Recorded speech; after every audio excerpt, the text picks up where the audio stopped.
It's time for Dodger Baseball. Live from Dodger Stadium, Prime Tickets presents the Dodgers as they take on the Houston Astros.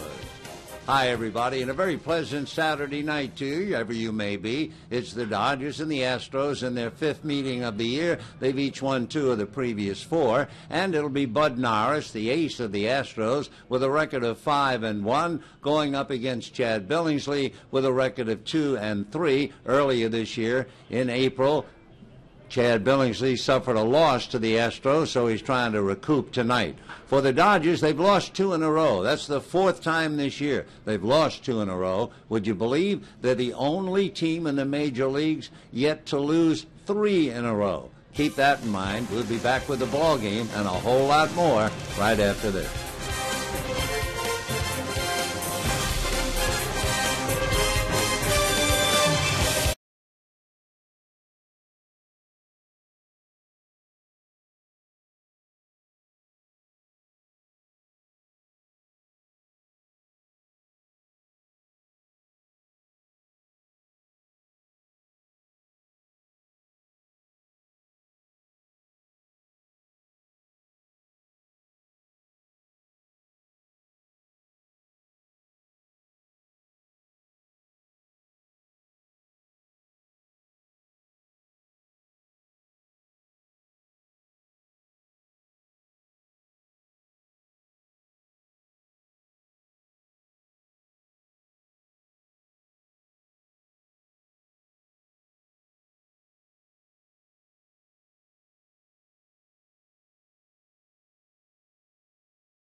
By Jack in the Box. Try the new Chipotle Chicken Club Combo for just $4.99 plus tax.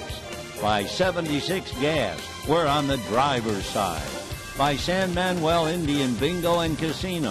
Play Lucky 7 Bingo. You could win $100,000. And by the full line of fuel-efficient vehicles at your Southern California Toyota dealer. Hey, we are moments away from first pitch. Gorgeous night. Game 2 of 3, the Astros and the Dodgers with Steve Lyons and Patrick O'Neill. Now, Steve, our Hyundai key to the game is Chad Billingsley. He hasn't won in 7 consecutive starts. He started 2-0. Really hasn't been the same since his shortest outing versus the Astros April 22nd. Right. He's got a little payback for this organization here. His last time he faced him, he gave up 9 runs and hasn't won a game since that time. You're looking at his last 7 starts, a bunch of no decisions thrown in there, along with the 0-3 record, ERA of over 5. We listened to Don Mattingly tell you in the pregame show that bottom line, it's about commanding the strike zone for him. He's got to kind of throw caution to the wind and say, you know what, tonight I'm going to pound the strike zone, I'm going to throw strikes, let my defense go to work. stay in pitchers' counts, not get behind, those 3-ball counts. The 3-2 counts are killing him because he's letting too many of those guys either get away via the hit or the walk. Well, important, as Vin told you, Dodgers have not lost 3 in a row, following a rare loss by Kershaw, a lot riding on Chad Billingsley. Well, a different take me out to the ballpark tonight, Bark in the Park, and they're all out in right field. When we come back, Vin Scully, first pitch here on Prime Ticket.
Dodger Baseball is brought to you by Hyundai. This Memorial Day, start summer off right with blazing savings at your Southern California Hyundai dealer.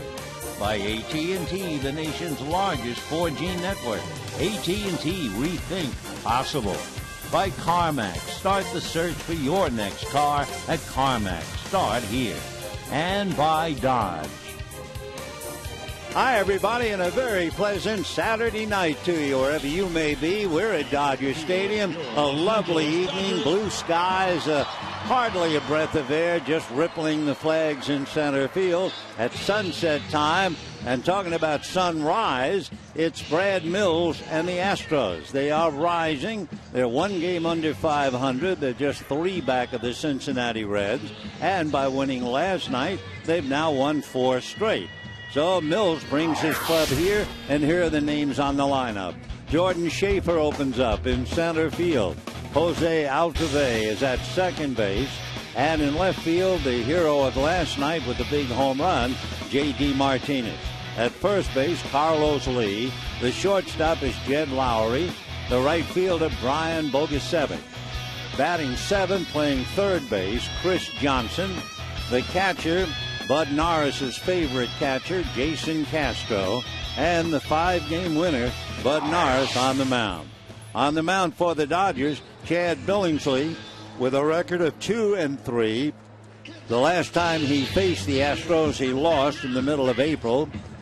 He is 4-4 in his career against the Astros and 0-1 this year.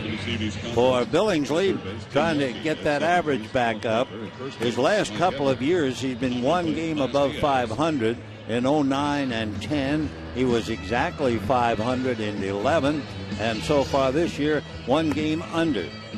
He gave up 5 earned runs to the Astros in 3 innings in Texas. So we'll see if he can right his own personal ship right now as he gets ready to go against the Astros. The final game will be tomorrow as Jordan Schaefer tunes up, and that'll be J.A. Happ and left-hander Chris Capuano.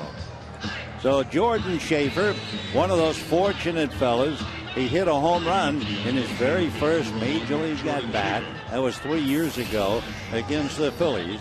He's from Winter Haven, Florida, originally a third-round pick by the Braves. One thing he does too much, certainly, he has the highest rate of hitting pop infield flies to his plate appearances. He's also a pretty good bunter. He has 3 bunt singles. And over at third base, Adam Kennedy creeps in on the grass. He shows bunt, does Jordan, takes a strike instead, and the count 0-1.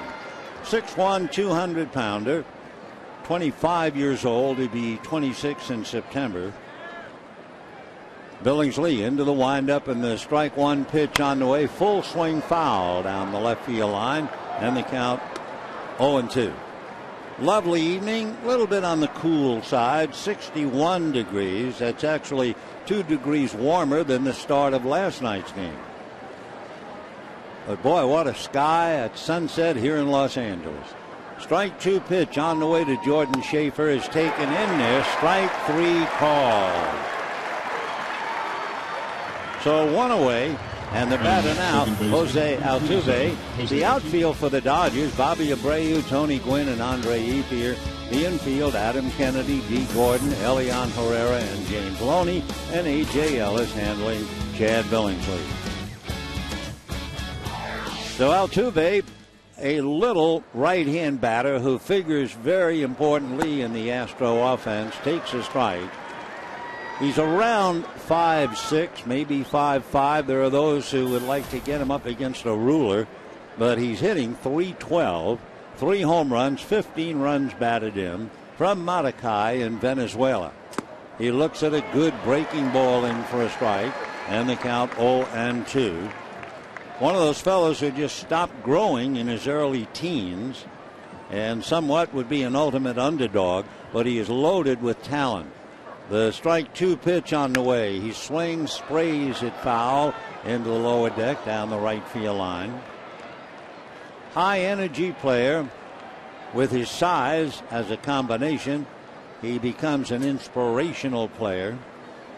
Was a teammate of Juan Rivera in winter ball in Venezuela. Now the strike 2 pitch on the way. He holds up on a pitch down and away. 1-2 the count. Last night he had 2 doubles, a line drive double to left, and a combination double off the glove of Hairston and then by the diving Dee Gordon. And for Clayton Kershaw, there was just one more hit to add to the loss. The 1-2 pitch is low and away, a check swing and blocked nicely. Tim Welke, the veteran umpire, on the first base foul line. Altuve waiting, 2 balls and 2 strikes. Other things about him, he has 9 infield hits.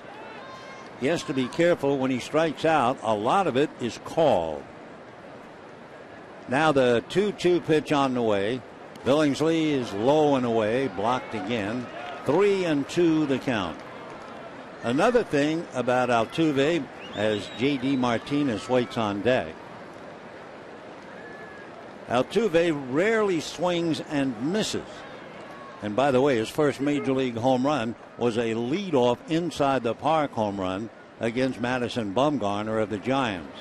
Fastball is whacked into the alley in right center. There's nobody there. Over to make a sliding cutoff is Tony Gwynn, and into second base easily goes Altuve. His 3rd hit in the 2 games, and all 3 hits are doubles.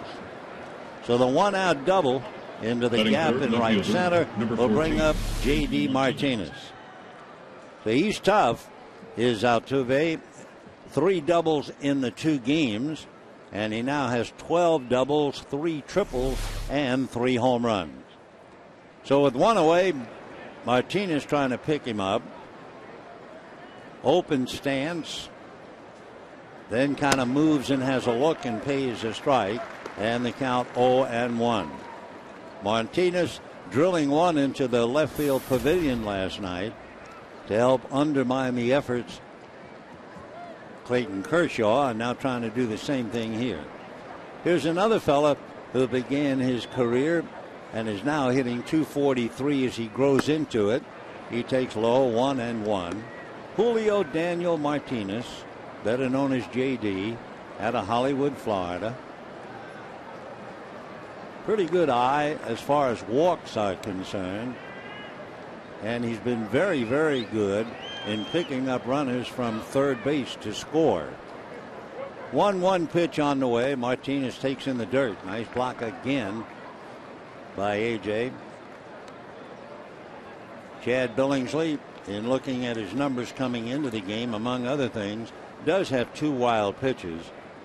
He's walked 20 and he has struck out 44.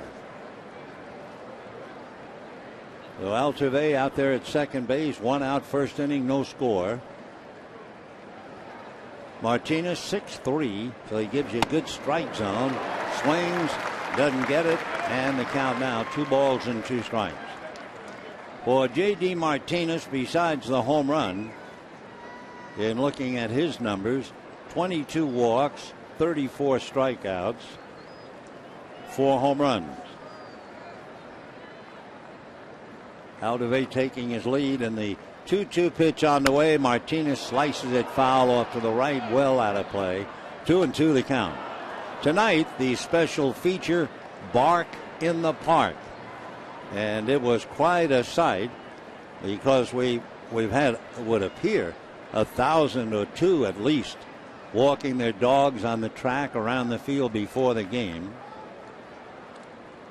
They said over 700 dogs and owners, maybe a little more. Here's the 2-2 pitch, swung on and missed, and down goes Martinez.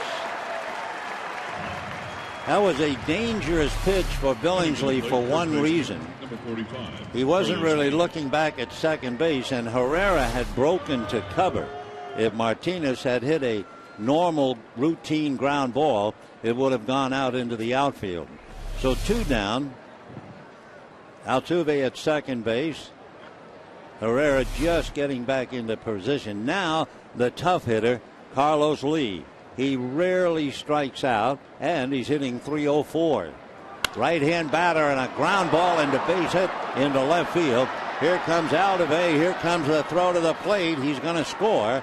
And just like that, as they did last night, the Astros get on the board. And it is certainly no surprise to see Carlos Lee walk up and get a clutch base hit. So Lee, a hard ground single by the diving Adam Kennedy to pick up the RBI. Pretty good throw by Bobby Abreu, but Altuve running with 2 out, had the play eaten. For Carlos Lee, the big man out of Sweetwater, Panama. Well, down there they call it Agua Dulce. And Altuve is in the dugout, and the Astros lead 1-0. Jed Lowry, a switch hitter, batting .278, 7 home runs, 18 runs batted in, and the first pitch to him in for a strike.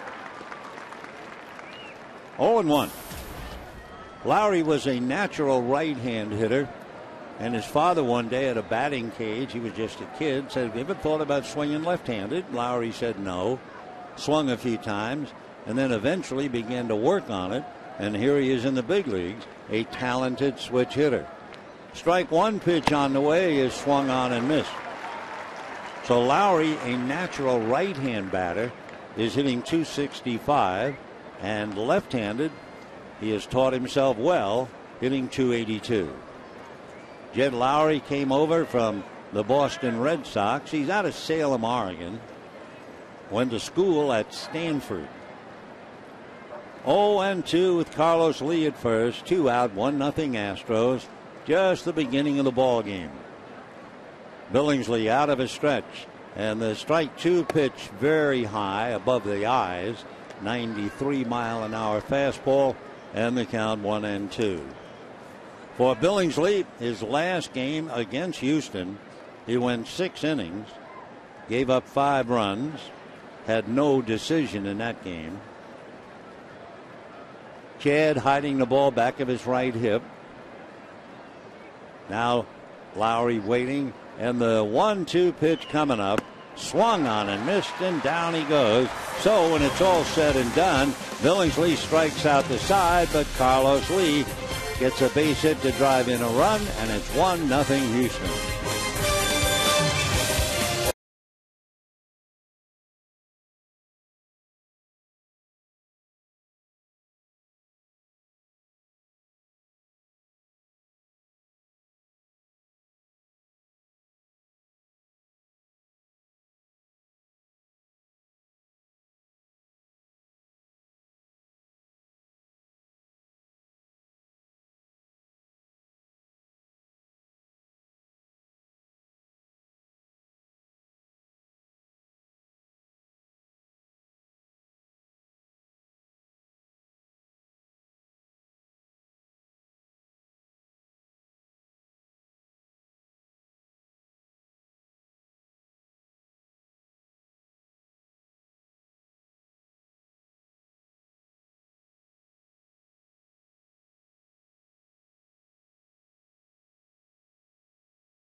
One pitches, striking out the side, and finally gave up the double and the single for the run. Now the Dodgers trying to come back. Tony Gwynn in center, Elian Herrera at second, and Bobby Abreu in left. Andre Ethier in right, Adam Kennedy at third, James Loney at first, A.J. Ellis behind the plate hitting seventh. V. Gordon at short, Chad Billingsley on the mound. On the mound for Houston, their ace, Bud Norris. His first name is David. From Green Bay, California, lives in Novato, went to school at Cal Poly. He is an even 6, 220-pounder, 27 years old. So Norris, 5-1, delivers, and Tony Gwynn takes high, ball one. Tony leading off, then Herrera. Couple of things about Bud Norris to explain why he is 5-1. First of all, it has been the merry month of May. The 1-0 pitch is outside, 2-0. In the month of May, his earned run average is 0.35. That takes your breath away.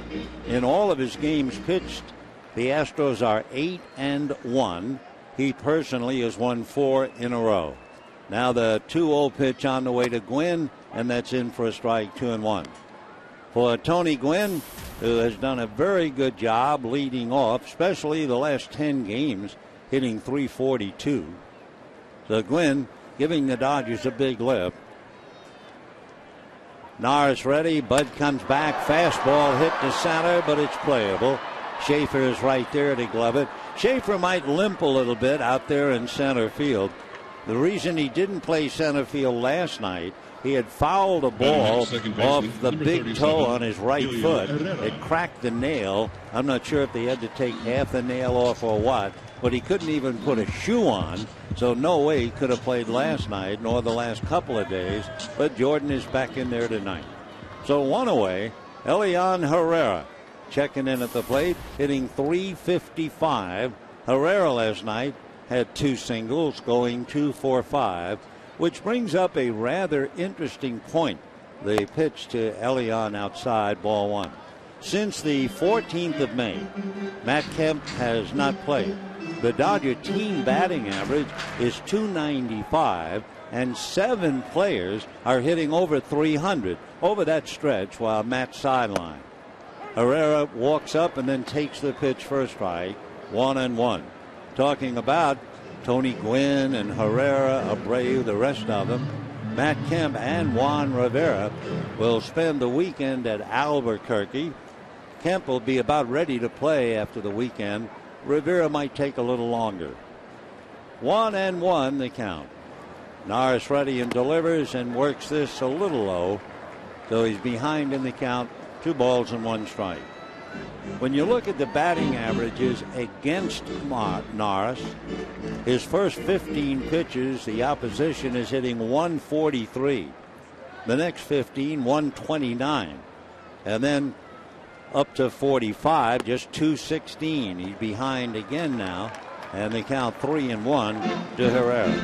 Later in the game, between 46 and 60 pitches, the opposition is hitting .371. So Norris leading 1-0, 1 out, bottom of the first. Bud turns on the rubber in the 3-1 pitch, and it's a strike on the outside corner, 3-2. Norris has had 7 quality starts, and Herrera has done the same for the Dodgers, playing very well. So Elian with a 3-2 count, and Bobby Abreu waiting on deck. Norris reading Castro, and the 3-2 pitch coming up, swung on and fouled back.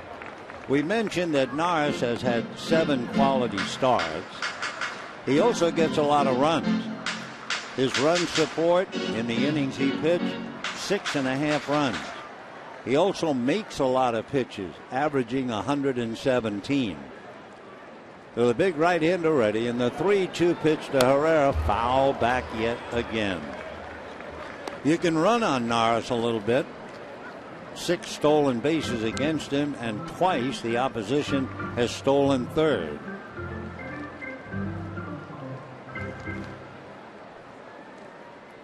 Norris has also improved his pitching in the first 3 innings of his games.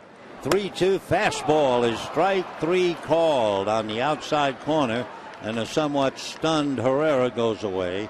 2 down. Earlier in the year, if you look at the first 3 innings of Norris's games, his earned run average was 5.5. Since then, he's allowed only 1 earned run in the last 26 innings, grouping them in the first 3. So he's been very tough. And here's Bobby Abreu.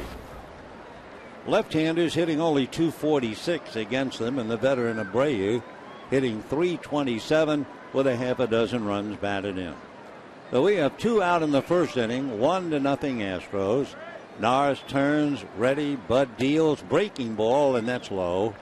1 ball and no strikes.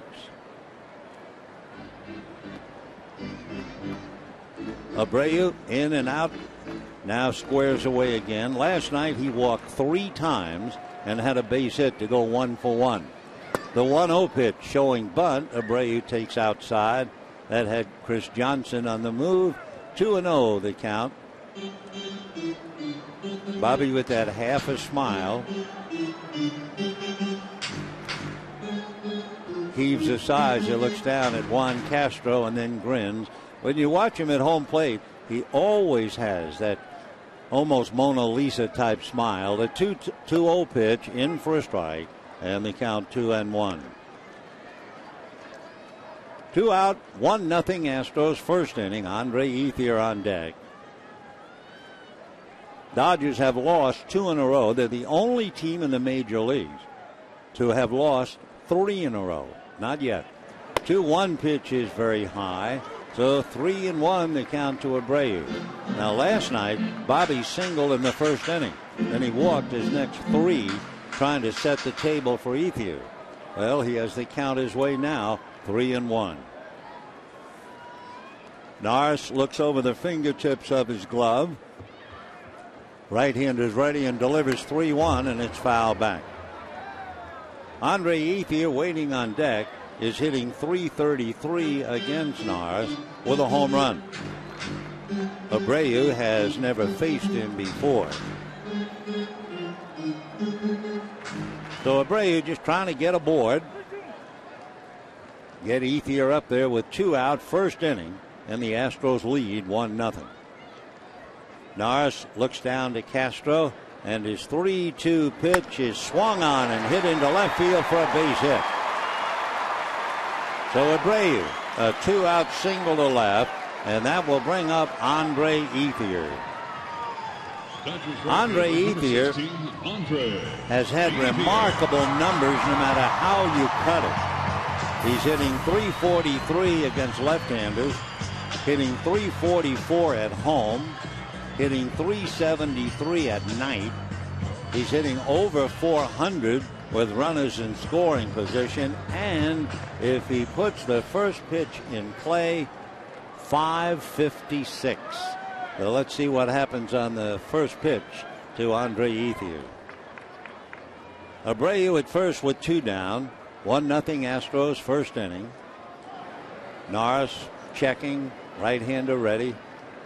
Ethier waits on the first pitch, swung on, and this time he hits it in the hole off the glove of a scrambling Altuve, and we have runners at first and second with 2 out. So again, Andre Ethier put the first pitch in play, got it into the hole. Altuve tried to cut it off of the pass and couldn't control the ball.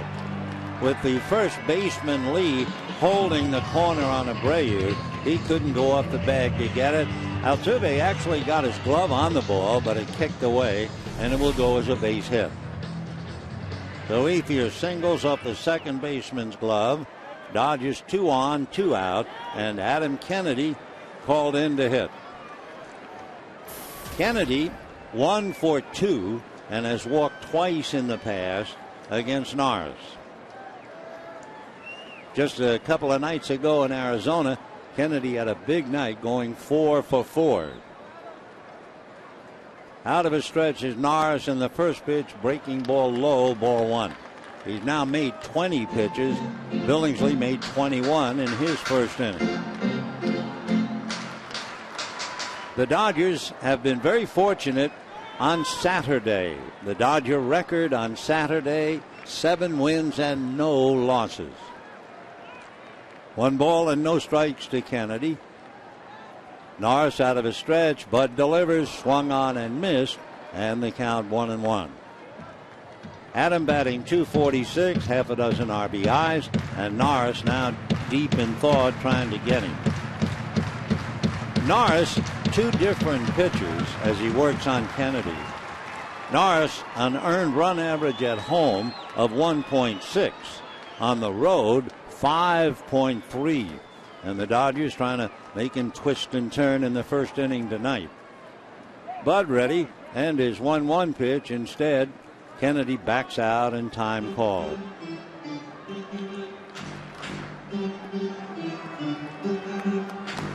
Bud Norris has been very tough on hitters with a runner in scoring position as he has right now. Batting average of those hitters, 196. So the right hand ready, and the 1-1 pitch, and that's high and away. Ball 2, 2-1 the count. So Kennedy with 2 out following Abreu, who singled to left. Ethier, who singled to the hole on the right side. And a 2-1 count to Adam Kennedy. Astros lead 1-0, and we're just starting. Waiting on deck, James Loney. Here's the 2-1 pitch. Kennedy has a look and pays a strike, and the count 2-2. So David Bud Norris, out of Green Bay, California, grew up in the San Francisco area. His dad, a financial advisor, started Bud playing golf at a very early age. They say he is a scratch golfer. The 2-2 pitch is swung on and fouled away off first base, and the count stays 2-2. When you talk to Bud Norris, however, talking about his best days as a kid, it was snowboarding. In fact, snowboarding kind of set him back a little bit. When he was at Cal Poly San Luis Obispo, he was a third baseman, outfielder, pitcher. He got a scholarship to go there, but when he showed up as a freshman, his left wrist was in a cast. The result of a snowboarding accident. Bud, right foot on the rubber, looks in. Kennedy still hacking away on a 2-2 count. 1-0 Astros first inning. Norris ready. Bud delivers. Fastball low and away. Ball 3. So the Dodgers get a slight edge. Abreu and Ethier will be going. Kennedy at the plate and Loney to follow. I love this story, the origin of Norris getting the nickname Bud. They said he followed adults into a restaurant and ordered a beer. He was 3 years old. Runners ready. 2 out. Runners go. Pitch is swung on. Fly ball to center. Jordan Schaefer is there waiting, makes the catch, and that's that. So no runs, 2 hits, 2 left. And at the end of an inning, Astros 1, Dodgers 0.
the Dodgers 1-0.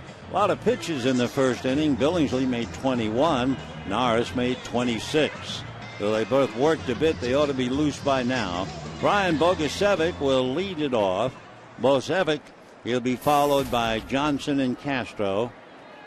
Brian is out of Illinois, went to Tulane University, and was a first-round pick by Houston back in 2005. He is not only a fine young ball player, but he's very bright. Takes a breaking ball low, ball one. A star athlete and a member of the National Honor Society at De La Salle Institute, and he was also All-State in baseball, Chicago Tribune Scholar athlete. He's quite a young man. Meanwhile, the count 1-1 strike. Bogusevic, 28 years old. Left-hand batter, and the 1-1 pitch swung on, hit to left field, and that's going to be short hopped or caught. No, trap ball, and it'll go as a base hit. So Bobby Abreu came up, went down and tried to backhand the ball, and Tim Welke umpiring a third right there to indicate no catch. Bobby, of course, trying to let the umpires think it was a catch. It's not up to him to decide. But he didn't fool anybody, and it's a base hit to left field. So that's the third hit for the Astros against Billingsley. And the batter is Chris Johnson, the third baseman, right-hand batter, hitting .287. Johnson takes way off the plate, ball one. Johnson 1 for 4 last night with a double. He's hit in 12 of his last 17, and he is right there with RBIs. He has 23 behind Martinez 27. Throw to first. Bogusevic back on the bag. Bogusevic has stolen a half a dozen bases, 6 out of 9, so he's a threat. And with Chris Johnson up there,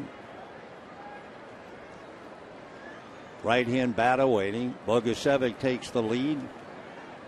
And the 1-0 pitch coming up to the Astro third baseman. Billingsley delivers low, ball 2, 2-0. So Chad Billingsley struck out the side in the first inning, but still gave up a run. You may remember last night, Clayton Kershaw struck out the side, gave up a double, but no runs. 2-0 the count to Chris Johnson. Billingsley ready, and the 2-0 pitch swung on and missed. 2-1.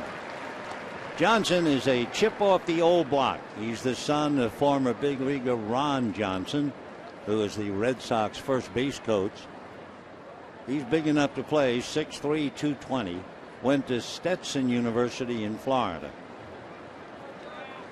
Red Sox actually offered him a job, but he opted to go and accept the scholarship to Stetson. 2-1 the count. The pitch to the plate is swung on and fouled away off to the right. 2-2 the count. Chris's dad taught the old school art of being a young player in the majors.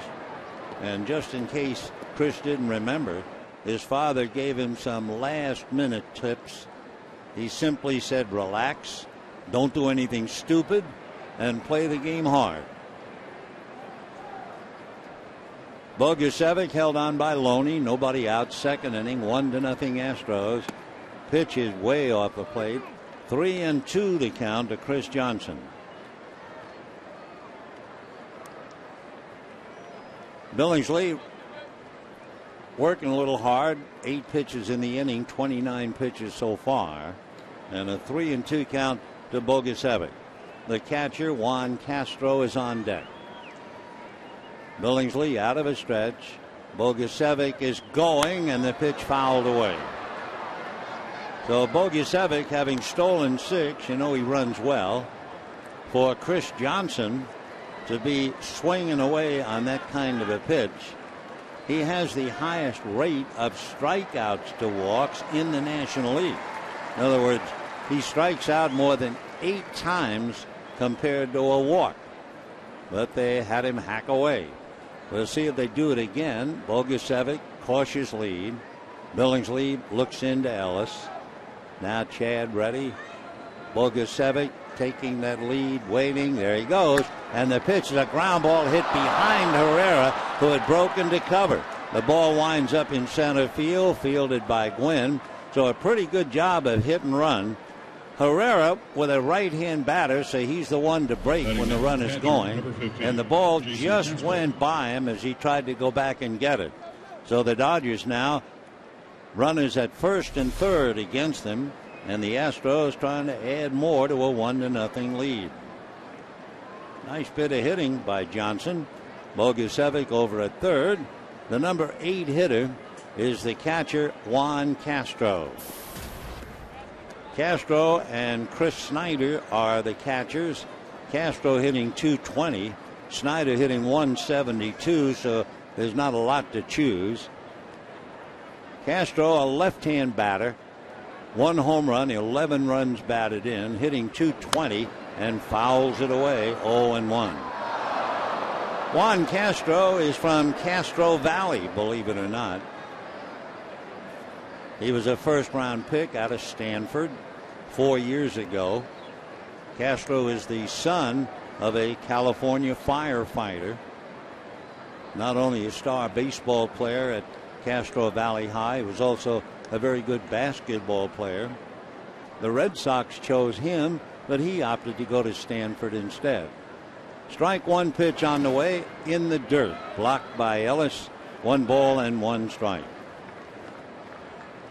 Though AJ's been in the dirt quite a bit, we're only in the 2nd inning.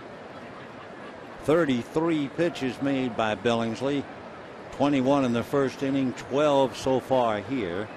And the Astros, 1st and 3rd, nobody out, leading 1-0. Billingsley with 2 wild pitches, trying to make sure he gets the ball to Ellis, and he's been in the dirt.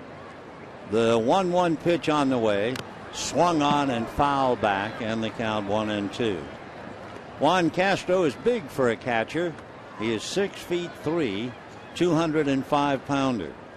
4 years ago, he paced Stanford to the College World Series.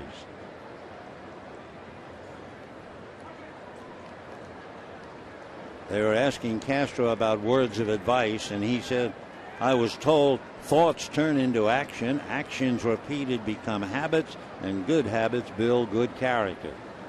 Not a bad bit of advice. 1-2 the count to Juan. Billingsley ready. Here he comes, and it's hit to left field down the line. Slicing in the corner, foul. So a long, loud foul, and the count remains. Bogusevic hangs at third. Chris Johnson back to first. Missed by about a foot at least, and kicked up into the seats. So Castro, who's 24, he'll be 25 in June. Been a professional since only 4 years, and actually came up his 2nd year as a pro. He was on the DL last year, however. So Bogusevic down the line from third. Johnson at first, nobody out. 1-2 the count to Juan Castro. Billingsley ready. Right-handed deals low, and it's a 2-ball, 2-strike count. Castro was a member of Team USA, winning a gold medal in 2009 at the World Cup. Just about finished his degree in sociology with an emphasis on business and the economy. 2-2 the count.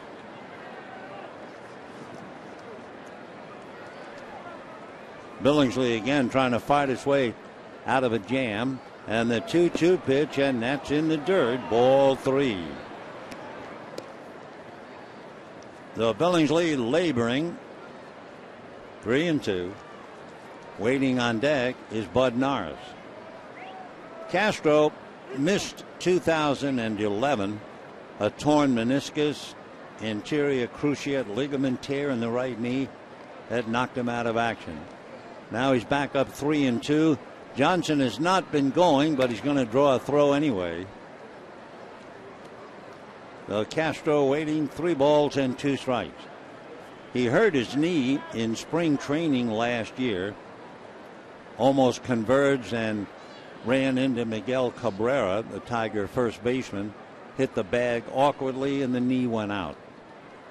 All right, 3-2 the count. Billingsley ready. The pitch. Castro hits one back of third down the line. Gordon racing into foul ground, makes a sliding backhanded effort, but did not come up with the ball. A great effort by D. Gordon, but couldn't catch up. All we had to do is watch Tim Welke, because Gordon's angle, you could see he just missed it as he went sliding into the tarpaulin cover. 3-2. D, another all-out effort. Pretty hard. You're on the dead run. You're looking at the ball, but you're also wondering where the stands are. The ball's in front of you, so he just plain missed it. And it's still 3-2. So Bogusevic holding at third. Chris Johnson over at first. Nobody out.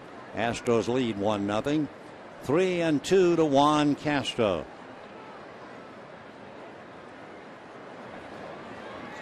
The 3-2 pitch coming up as Jason Castro waits, and the 3-2 pitch is a little low, so Billingsley now has loaded the bases. So Bogusevic at third, Johnson at second, Castro at first, and it looks like Mattingly is somewhat beside himself, and the batter is Bud Norris. Bud Norris hitting 176. He does have 3 hits, one of them a double. He has 3 runs batted in, and the big thing, 17 at bats. He has struck out only twice, and he fouls one away off to the left out of play. So Bogusevic at third, Johnson at second, Castro at first, nobody out. We're in the top of the second inning, and the Astros trying to add to a 1-0 lead. Dodger infield, the corners are up, and both Gordon and Herrera are back. The outfield split, the gap in left center. Billingsley strike one pitch, and Norris fouls that away, and the count 0-2. Waiting on deck, the leadoff man, Jordan Schaefer, and Schaefer and Billingsley have to be thinking about April the 22nd. April the 22nd. With the bases loaded, Jordan Schaefer hit a grand slam home run against Chad Billingsley. No balls and 2 strikes the count. Billingsley ready, and the strike 2 pitch is taken low. Ball 1. 42 pitches made by Chad, 21 in the first inning and 21 so far in the second inning. He's given up 2 singles and a walk. 1 ball and 2 strikes to Bud Norris. Billingsley delivers, and a slider is swung on and missed for strike 3. So despite the fact he's been pitching out of a stretch in the first 2 innings, he has struck out 4. And now here is Jordan Schaefer. And I'm sure both boys can't help but remember that grand slam.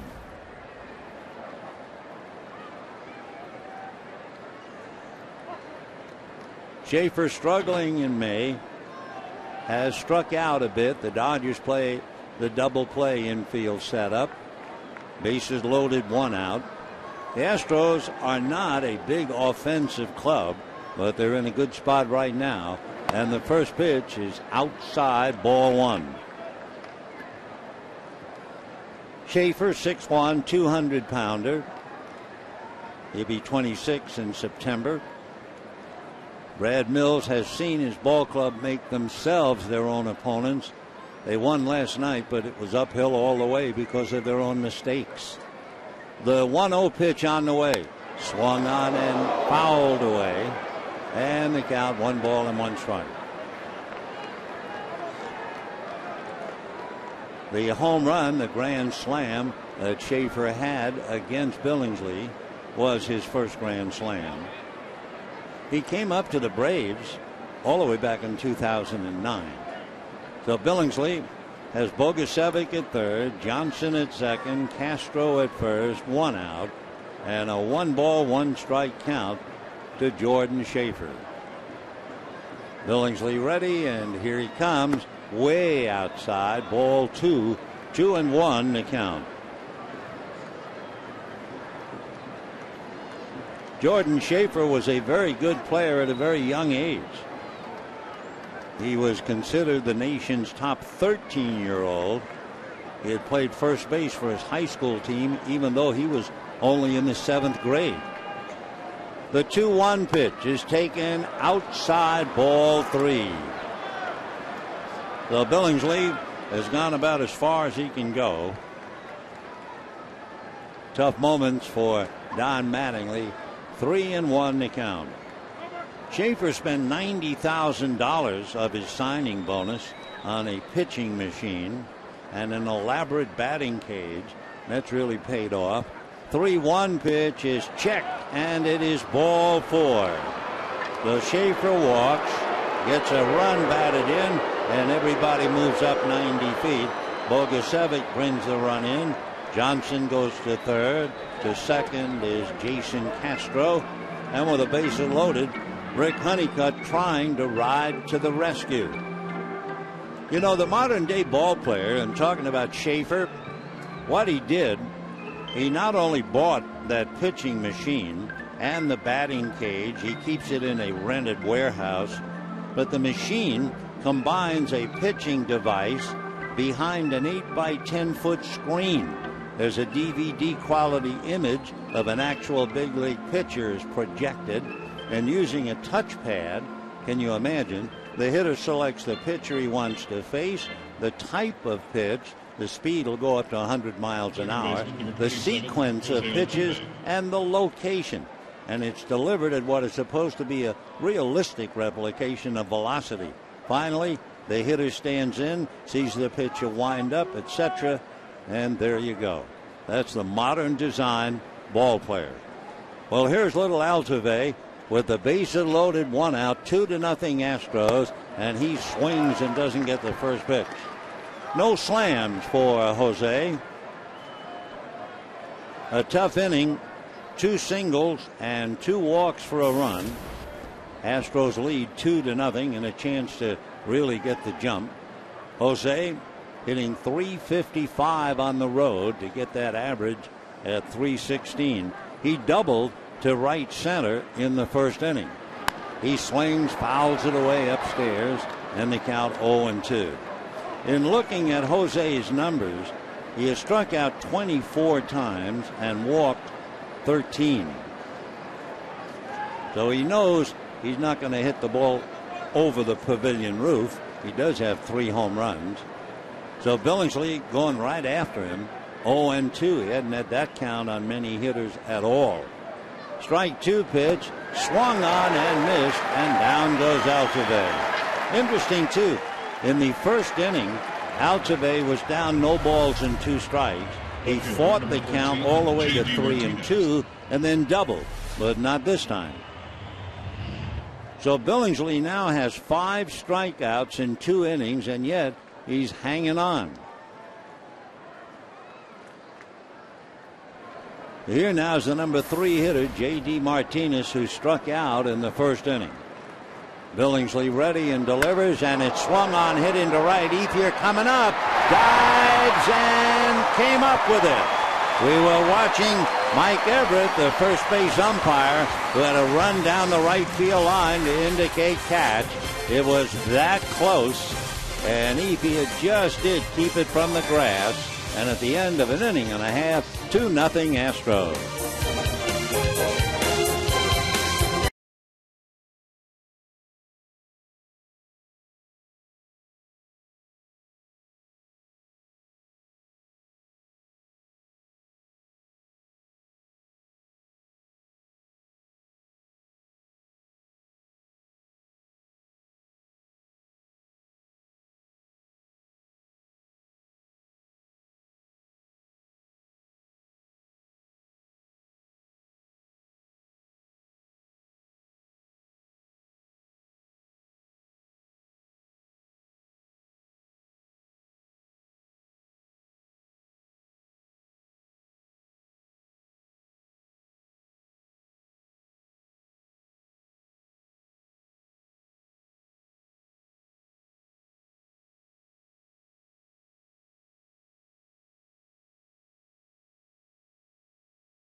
just shows you what's on a ball player's mind if you're an outfielder. You know, he won his first Gold Glove last year, but after making a catch that saved a couple of runs, who did he talk to in the Dodger dugout? Dave Hansen, the hitting coach. That's the number one thing on his mind. He did have that single in the first inning off the glove of Altuve. So Ethier has saved Billingsley for the moment. Billingsley has now made 52 pitches in 2 innings, and he's down 2-0. Now Loney facing Bud Norris. Right-hander's fastball, a little low, ball 1. 1-0 the count. James hitting .252, but red hot for a little more than 2 weeks, hitting .340. The 1-0 pitch on the way is swung on and fouled back. 1-1 the count. Loney has had a lot of clutch hits. He's hitting .318 with runners in scoring position and hitting .283 against right-hand pitching. 1-1 pitch on the way, swung on, whacked into right field, base hit. Bogusevic over to come up with it, and then left hands it back to the infield. So Norris has given up 3 hits, no runs, and the batter will be A.J. Ellis. Dodger catcher has gotten quite a workout tonight, handling Billingsley, having to block and dig a lot of pitches out of the dirt. Now they ask him to swing the bat, and A.J. has done a fine job. Either hit or walk, Ellis has reached base safely 34 out of 36 games. Ellis hitting .319, 4 home runs, 20 runs batted in. Loney a short lead at first, 2-0 Astros, and the pitch to A.J. in for a strike, 0-1. Every time we see A.J., of course, it reminds us of the fallen warrior, Mark Ellis. And we believe that Mark Ellis is now home, and we certainly want to send him our best wishes and prayers for a speedy recovery. Get back here. The 0-1 pitch, A.J. takes off the plate. 1 ball and 1 strike. Bud Norris has made 31 pitches. He's given up 3 hits, but he's still leading 2-0. But he is certainly not in charge. He has not been impressive right now. Not for a guy whose ERA in May is 0.35. Bud ready, and the 1-1 pitch, that's off the plate. So he's behind, 2 balls and 1 strike. A.J. Ellis, of course, one of his important contributions is his ability to get that base on ball.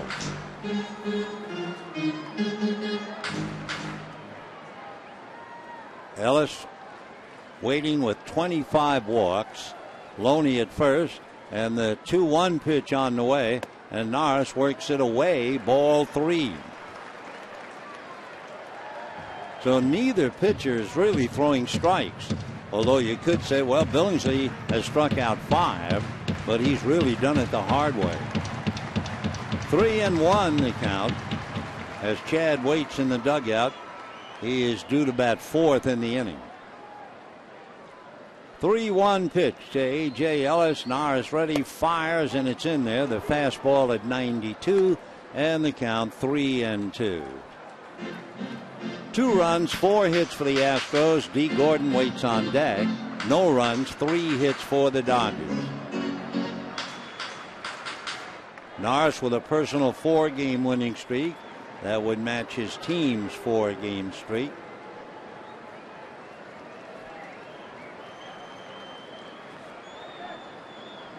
Three and 2.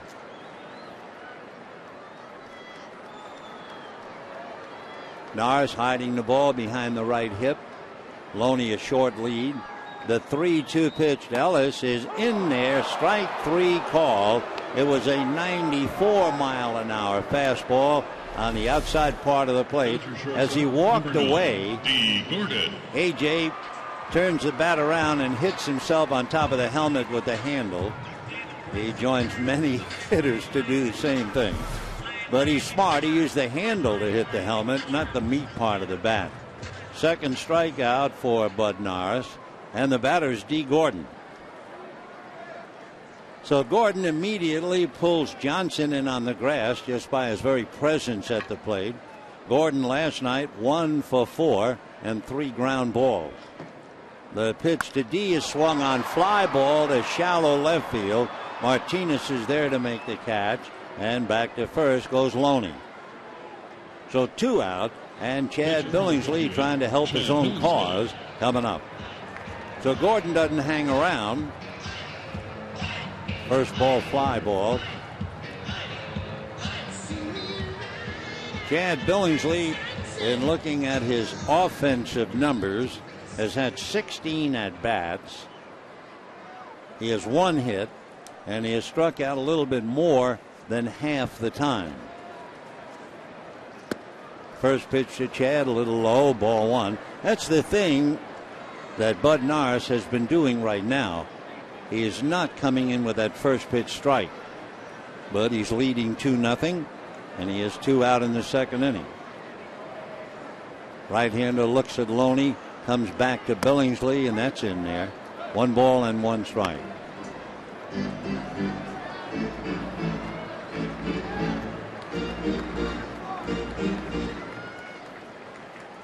One and 1 to Chad Billingsley. Astros lead 2-0 in the second. Loney very cautious off the bag, and Billingsley swings, doesn't get it, and the count 1-2.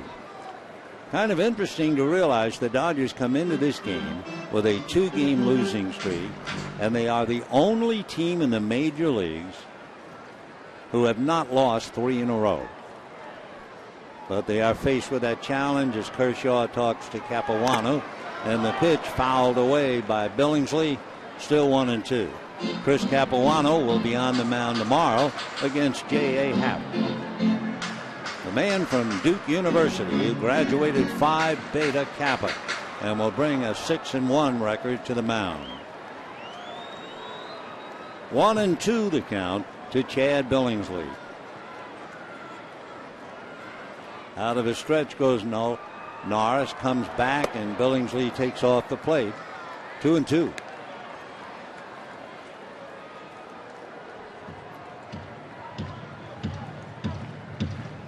Bud plants the right foot, looks in to get a sign. Right-hander ready, and the 2-2 pitch to Chad Billingsley. Norris fires, and it's foul back. So Chad, if nothing else, making him work. He's made 16 pitches in the inning and 42 pitches so far. Norris last started against the Dodgers in August of last year and received no decision. So Loney, a very short lead at first. 2-2 the count. And there's a ground ball to short. Up with it is Lowry. A quick feed to Altuve, and that's it. So no runs, a leadoff single, and Norris shaking his head at himself. He's just not in command the way he'd like to be, but he's winning 2-0.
Look forward to Miller time later in tonight's game. Brought to you by Miller Lite. Third inning, 2-0 in favor of the Astros. Chad Billingsley and Bud Norris. Billingsley was fortunate in the bases loaded. He gave up one. And in the second inning, a diving catch by Andre Ethier took a base hit away from Martinez and at least 2 runs away from the Astros, who are leading 2-0 anyway.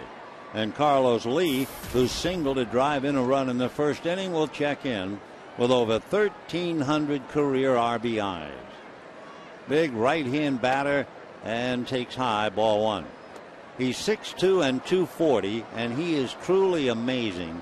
When you have the power that Carlos Lee has and you don't strike out, that's almost miraculous. He takes a strike, 1-1.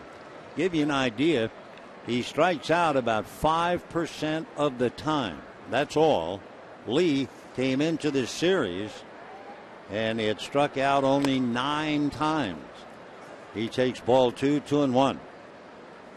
Carlos from Agua Dulce in Panama lives in Panama City, originally signed by the White Sox. The 2-1 pitch swung on, grounded to third, waiting for the Hoppers Kennedy, and scales it in the dirt, and a one-hopper is handled by Loney. Adam Kennedy scaled that thing over there. It wasn't his normal throw, but he got his man, one away.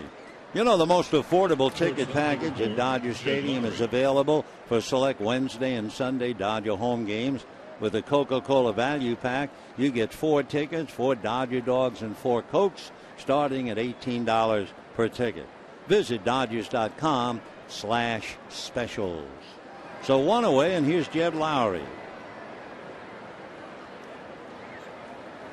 Lowry, switch hitter, batting left-handed, swings, doesn't get it. We were talking last night about Lowry and Clayton Kershaw having something in common. Both men went with their brides on their honeymoons to Africa. Strike 1 pitch. Lowry takes a strike, 0-2. Jed said he took over 7,000 pictures, and on his website now, whatever that website is, you can see a lot of the pictures. But I love what he talked about. He and his young bride in the tent in the wilds of Africa. He pops it up around the plate. A.J. Ellis in foul ground, waiting, and makes the catch. And Lowry had asked one of the guides, what do I do in the tent if a lion should come in? And the guide said, well, you have a knife. Here's an air horn. And that was what he was going to use if a lion came in. Oh, yes. Africa. 2 down, and Brian Bogusevic coming up. Bogusevic single leading off the second inning, came around to score. 2-0 Houston, top of the third. And the first pitch in for a strike, and the count 0-1. Bogusevic is a left-hand hitter, but not a pull hitter very often. He takes way off the plate. In fact, they break down his hitting and tell you he has 27 hits. 20 have either gone to left field or up the middle. The 1-1 pitch on the way, taken low and inside. 2 balls and 1 strike. Of course, a lot of young ball players are taught, don't be so pull conscious, go the other way. But when you look at Bogusevic, 6'3", 215, I think they'd hope he did pull a little more. 2-1 pitch inside at the kneecaps. At Round Rock, which is the jumping off spot to come to the Astros, he had 13 home runs, but otherwise, in looking at his background, no power. The 3-1 pitch is swung on, and he has pulled it into right field for a base hit. So Brian Bogusevic with 2 down after singling to left field in the second inning. A 2-out single to right. And that'll bring up Chris Johnson.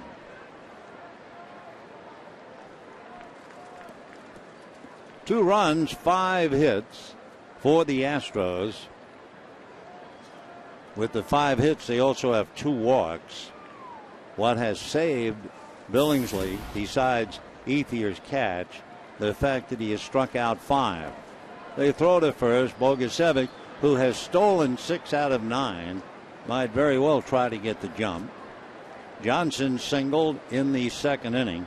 That was that wonderful hit and run play. Herrera broke the cover with Bogusevic running, and Johnson hit it right behind Herrera. See if they put the play on again. The pitch down and away, ball 1. Big difference, they put the play on in the second inning with nobody out. You have Jason Castro, the catcher, on deck. Dave Clark, you may or may not remember Dave. He's coaching at third, but back in 1996, he played for the Dodgers for a little while. 1 ball and no strikes. Billingsley ready and works it away. 2 balls and no strikes. Chris Johnson, 1 for 1, hitting .291. So Ron has taught him well. And here's Chris trying to keep it rolling for Houston.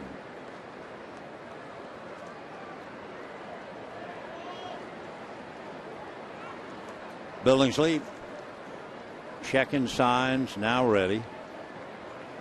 The 2-0 pitch on the way, and Johnson takes off the plate. 3-0 the count. Johnson has 5 home runs. He hit 11 for the Astros 2 years ago and 7 last year, if you're thinking about swinging 3-0. Billingsley ready. Here he comes, way low and away. So ball 4. That's the 3rd walk to go along with the 5 hits. Chad has been in hot water since 1 out in the first inning, and the pitch count now has jumped up to 68. So Jason Castro, who walked in the second inning, coming up.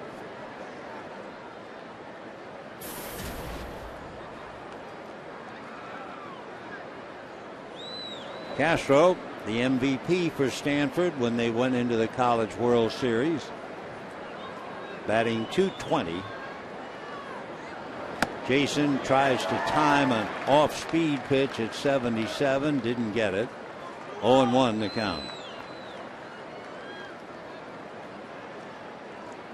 So Bogusevic standing at second, Johnson at first, 2 out.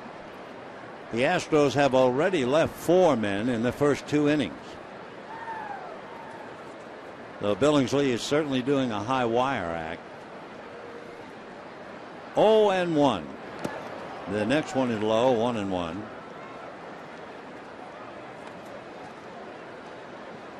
Jason Castro is pretty valuable, not only as a catcher. He can play first base if need be. And he did play center field in the Cape Cod League a few years ago.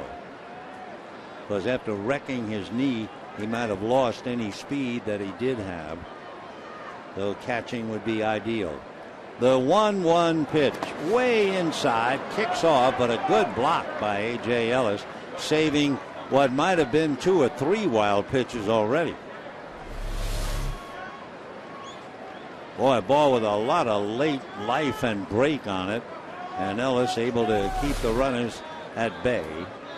So Bogusevic still at second, Johnson at first, A.J. out to the mound. 2-0 Astros looking for more. We're only in the 3rd inning. Castro hitting number 8 in the lineup, and Bud Norris on deck. Castro had a 3-run home run Monday against the Cubs. They have broken even in the 26 games where Jason Castro caught. Now the 2-1 pitch on the way. It's a fastball around the letters for a strike, and the count 2-2.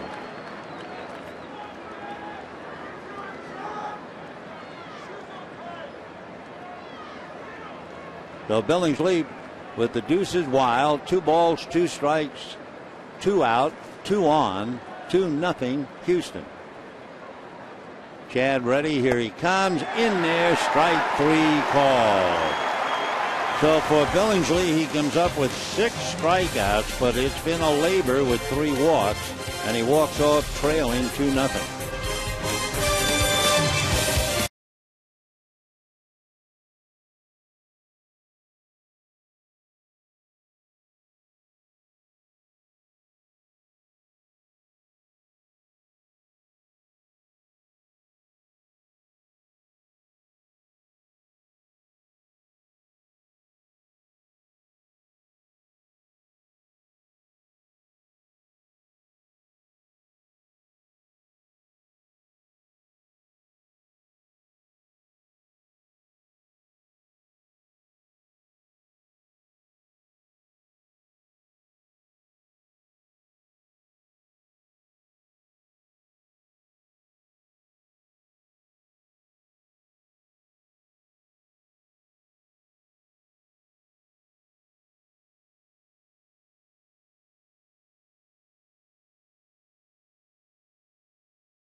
Often hit with this team, but they're only leading the Dodgers 2-0. They have 6 hits, 3 walks, but they have left 6 in 3 innings, and the strikeout pitch has really prevented Brad Mills and company from really having a comfortable lead.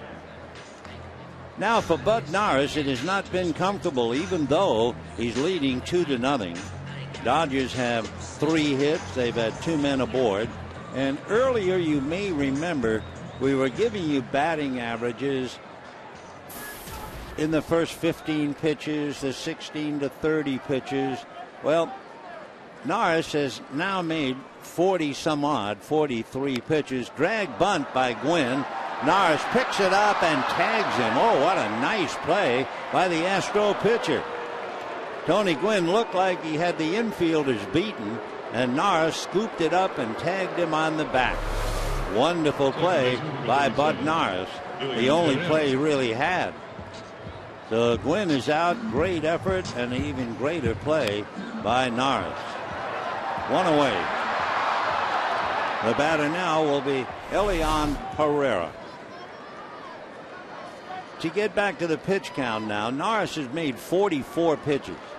And just to refresh your memory, when he makes 46 pitch to 60, the opposition is hitting 371. Herrera takes a pitch low, ball 1.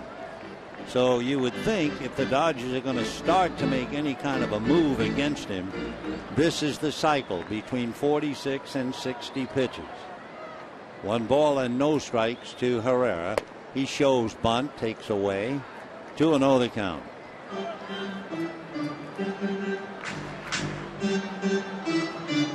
Elian Herrera struck out in the first inning. 2 RBIs, hitting .344. Norris's fastball is low, and he's behind 3-0.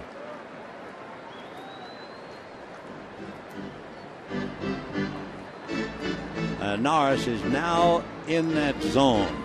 He's now made 47 pitches, so it adds to the interest. Bud ready. Now his 3-0 pitch on the way, and that's taken for a strike. 3-1. 2 runs, 5 hits, no errors for the Astros, but they've left 6 waiting on deck. Bobby Abreu. Dodgers no runs, 3 hits. They've left 3. The 3-1 pitch, another strike. 3-2.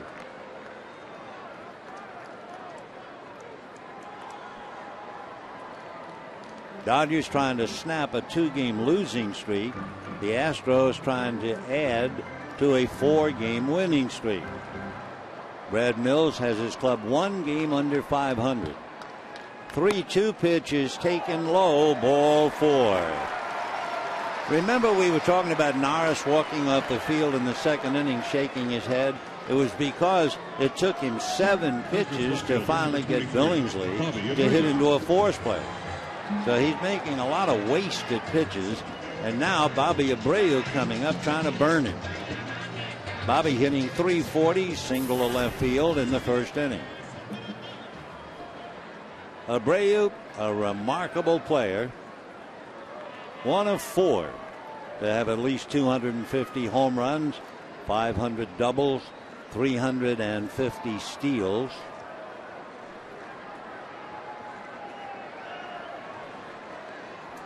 And the pitch to Bobby in for a strike, and the count 0-1. The names are rather familiar names, the 4. Abreu, Biggio, Bonds, and Henderson. And of course, Craig Biggio was remarkable as an all-star catcher and an all-star second baseman for Houston. The strike 1 pitch on the way to Bobby Abreu is fouled off, and the count 0-2. So Abreu waiting at the plate.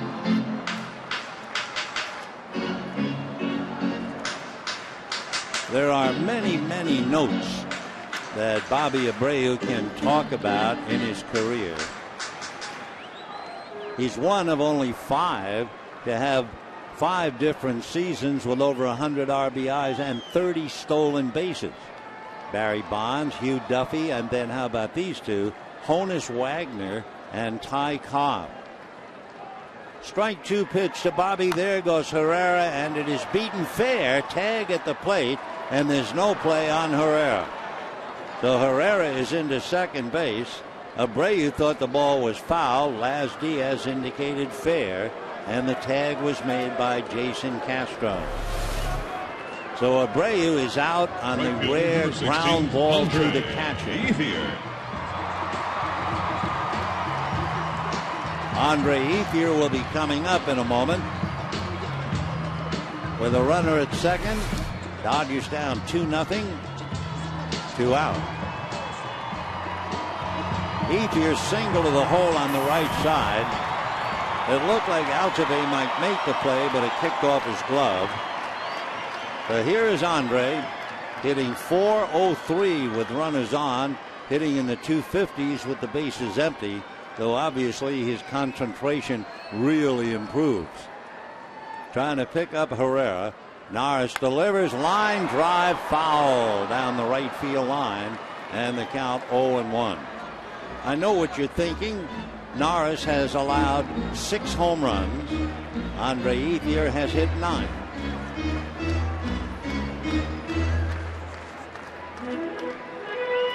The Astros, when you look at their home run totals on the road, the Astros have hit a grand total of 8 home runs, led by Carlos Lee and J.D.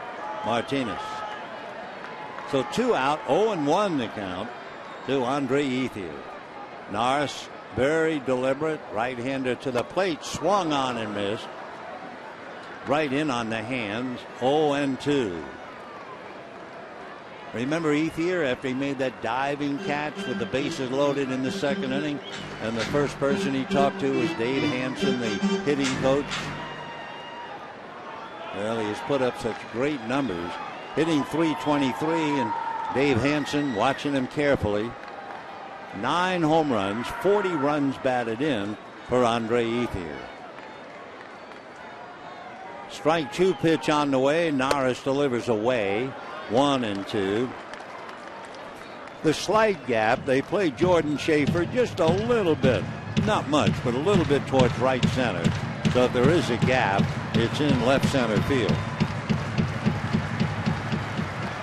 1-2 to Andre Ethier. Norris deep in thought, but 58 strikeouts coming in. And the 1-2 pitch is squirted foul outside of third and down the line. Andre checking the bat to make sure he didn't crack it. 1-2 the count. Norris with 2 strikeouts tonight and 1 walk. So he has 60 strikeouts and 19 walks. Ethier still not quite ready. Herrera at second base, 2 out, bottom of the third, and the Astros lead the Dodgers 2-0.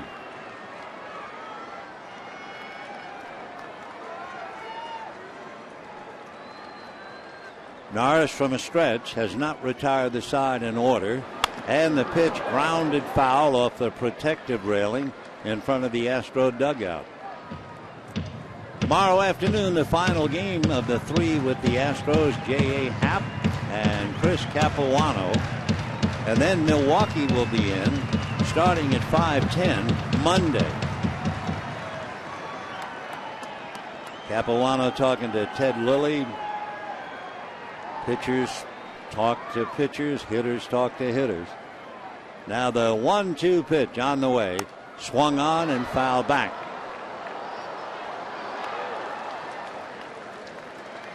Norris's pitch count has gotten up to 59. Billingsley has labored. He's made 73 pitches in 3 innings. Herrera, who struck out and walked, is now at second base. Ethier trying to pick him up, 1-2. Norris a long look in, still not ready, and he backs off the rubber. He's going to ask Castro to shuffle the cards and go over the signs again.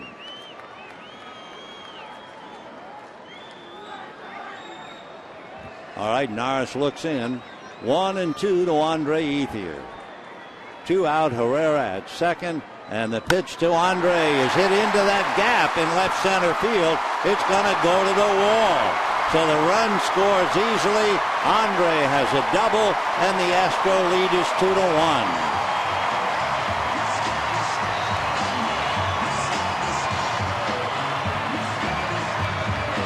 So Andre Ethier 2 for 2. They pitched him away, so he stayed inside the ball. As the hitting coaches say, that's where the gap was, and that's where the ball went. So Herrera scores easily. 2-1 in favor of the Astros, who have squandered a couple of opportunities to have a big lead. And now the Dodgers have the tying run at second with 2 out. Andre Ethier with 41 runs batted in. And for Andre, yet another extra base hit. He has 14 doubles, a triple, and 9 home runs. And the pitch to Kennedy, 1 ball and no strikes. Norris is not pitching like a pitcher who is 5-1. You expected 5-1 every pitch. Certainly the first pitch would be a strike. And also remember, we told you he is now in that bad zone for him after 46 pitches. And sure enough, he's given up a double and a run. The 1-0 pitch, Kennedy takes a strike, and the count 1-1.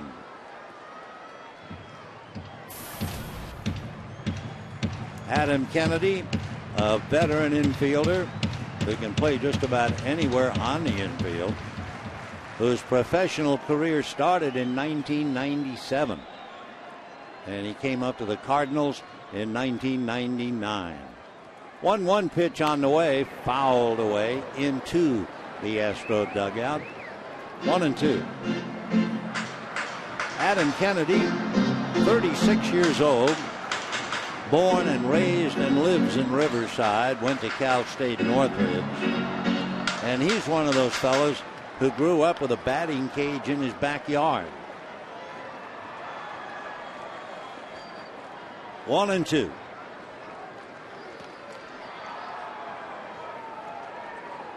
Adam back up and waiting. Hitting .242, 6 runs batted in. Norris out of a stretch, and the 1-2 pitch is swung on and missed, and down goes Kennedy. However, Ethier goes the other way, doubles to the gap in left center to score Herrera, and at the end of 3, 2-1 Astros.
But you have to realize, if you weren't with us, that they have squandered opportunities. Billingsley has been in hot water in each of the first 3 innings. A diving catch by Andre Ethier in right field saved him 2 runs. And the Astros, for good measure, have left 6. So Ethier has saved at least 2 and driven in 1. Herrera scoring the Dodger run. And here's Billingsley now and gets a strike to Norris. 0-1 to Bud. Then Jordan Schaefer, Jose Altuve. Off speed for a strike. 0-2. They used to always say you never change up on a pitcher unless he's a very good hitting pitcher. Well, Bud has 3 runs batted in. No swing. 1-2. Mike Everett umpiring at first.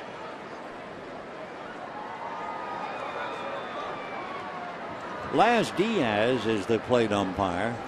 He's been working in the big leagues for over 13 years.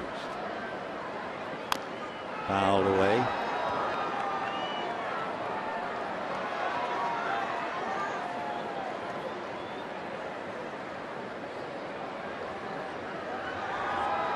Laz Diaz, the plate umpire, attended the late Harry Wendelstedt umpiring school back in 1991.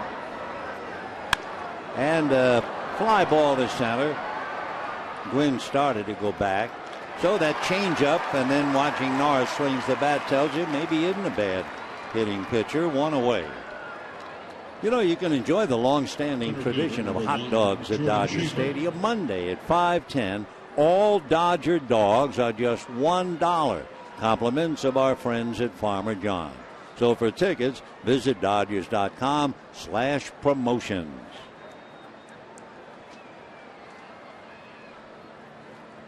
One away, and here's Jordan Schaefer, struck out and walked. A drag bunt, fouled at the plate, 0-1. Well, Schaefer has to be feeling a little bit better. Remember, we told you he fouled a ball off his toe, was out a couple of days. Nail split, but he felt well enough to try and run. Last year, Jordan Schaefer had to leave the game against the Mets. He was trying to bunt, and the foul bunt struck him above his lip on the right side of his face. He had to go to the hospital and undergo x-rays.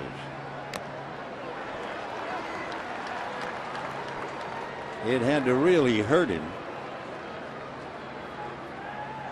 They said from the bunt it knocked him to the ground, and he stayed there for a while before they allowed him to get up. 1-2. Fouled away. This year, Jordan Schaefer's already had a problem, not just the toe, but after about a week of the season, he suffered a sprained left hand, making a terrific diving catch.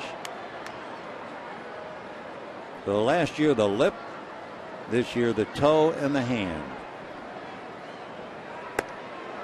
Not much of a swing. He was fooled by the location and strikes out a second time. For Billingsley, he has 7 strikeouts, pitched way out of the strike zone.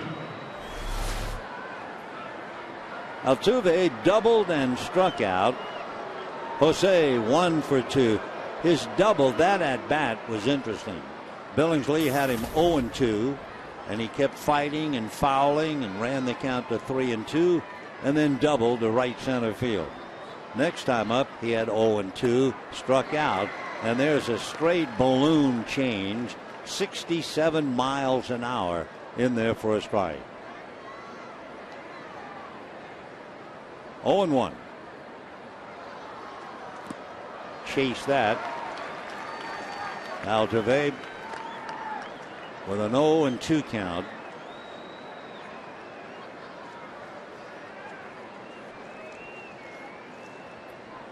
Phil Rizzuto, the scooter as they called him with the Yankees, was 5'6". There have been other smaller infielders. Oop, did that get him? Just got out of the way. Freddie Patek was 5'5". Albie Pearson was 5'5". You get to Maury Wills. Maury was about 5'11". Ozzie Smith, 5'10".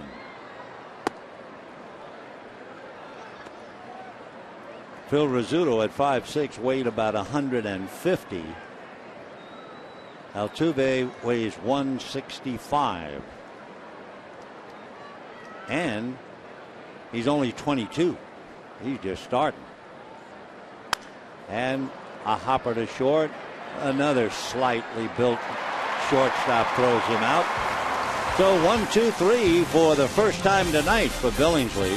And at the end of 3.5, 2-1 Astros.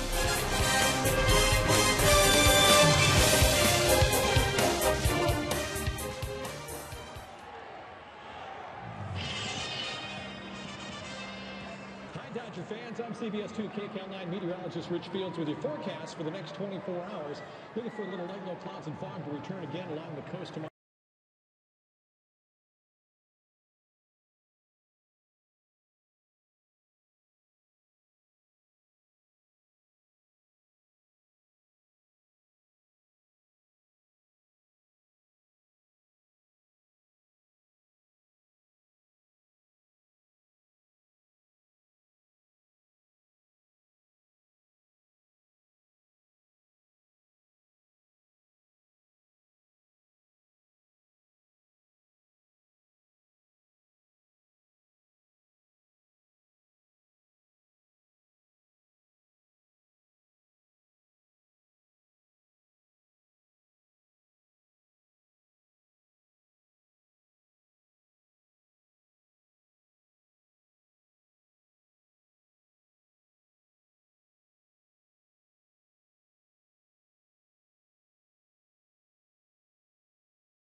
Mike Richards, LA Kings forwards.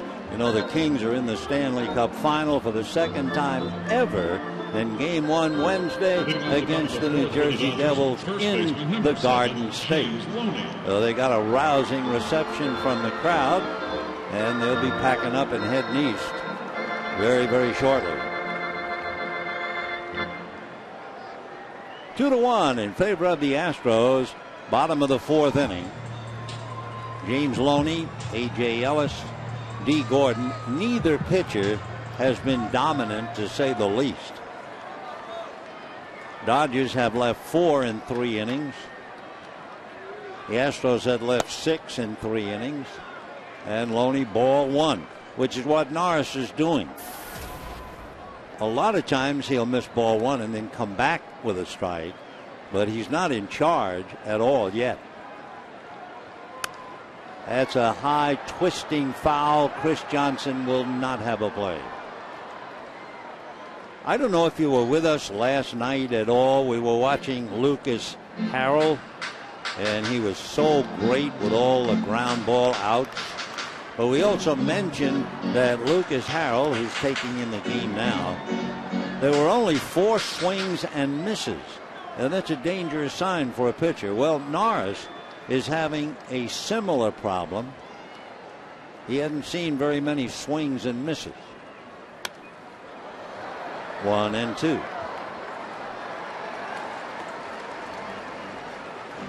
Billingsley's problem, he's had 6 3-ball counts, and the Astros have made him pay 3 hits and 3 walks in those 6 plate appearances.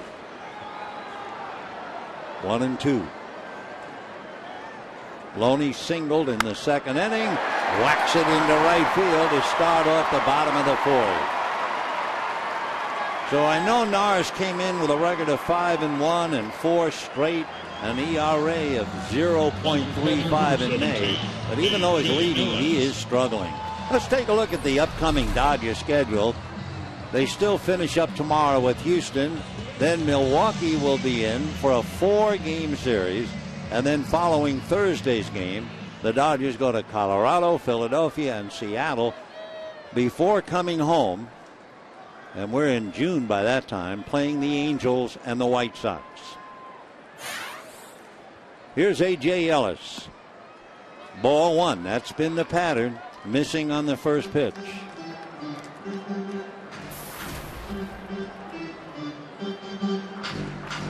The Astros 2 runs, 5 hits. Dodgers 1 run, 5 hits. A.J. batting .316. Loney a very short lead.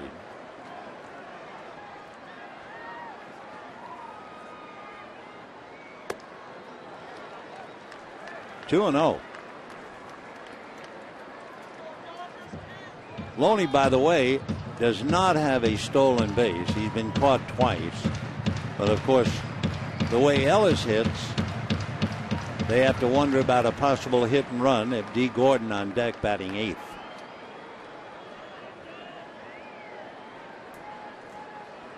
Two and 0. Astros lead 2-1, bottom of the 4th. That's a strike. Okay, that's a hit and run count. 2 balls, 1 strike.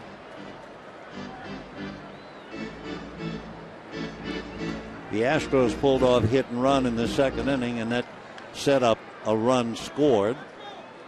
So we'll see what Loney does. 2-1.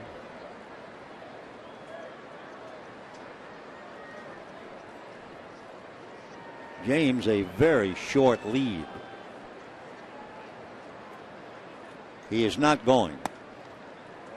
Well, now they can play run and hit if they so desire. Hit and run, you're obligated to swing. Run and hit, you don't have to swing at ball 4. Somewhere in there is a message. Astros 2, Dodgers 1, bottom of the 4th. We're watching Loney. He's not going. 3-2. Looked like A.J. might have been thinking about going to right field with that swing. 3-2. Right side of the infield is open. Lee is off the bag and now on it. But look where Altuve is, way over to the right. Now that must have been tempting for A.J. to try to go that way. Ellis, and it's important on a 3-2 count to get an idea. He has struck out 26 times. He has walked 25, and he struck out tonight in the second inning. We'll see what happens. Loney is not going, and it's popped in the air, foul, very doubtful. Lee coming over, and there's no play. So Jason Castro and Carlos Lee over to take a look. So the Dodgers have not put any kind of a play on. Not 2-1, not 3-1, not even 3-2. And this will be the second time with a full count. Don has Gordon to follow, and then the Billingsley, and of course that enters into his thinking.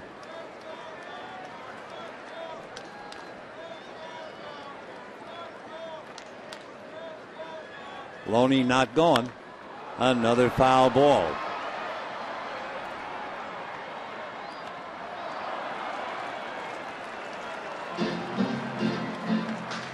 Norris now is making a lot of pitches.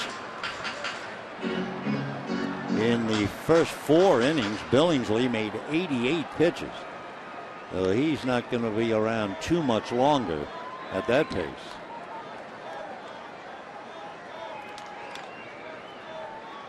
Three and two. Loney's still not moving over there.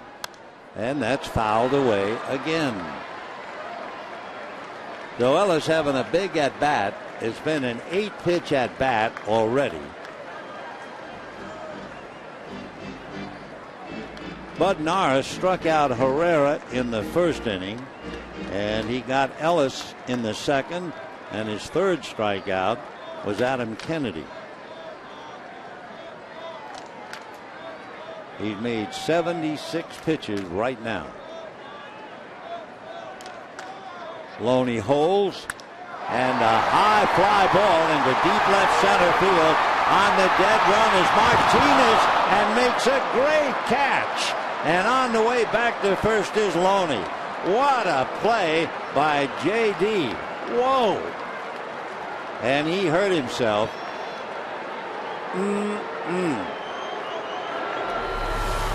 Martinez hit that wall hard on the dead run, on the track, reaches, caught, and lost his balance. Fully extended, and looks like maybe the left shoulder. He's not quite ready. And Bud Morris saying yes. Yeah, it's the shoulder. Timeout. Spectacular catch by J.D. Martinez.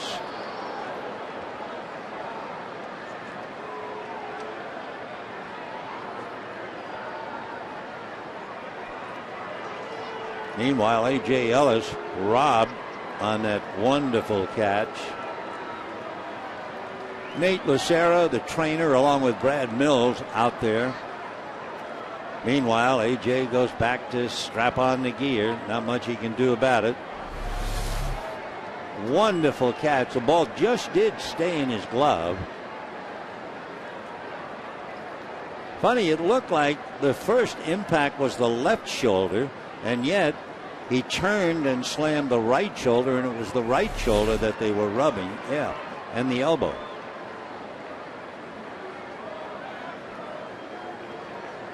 And Martinez apparently saying he's okay, but what about making a throw?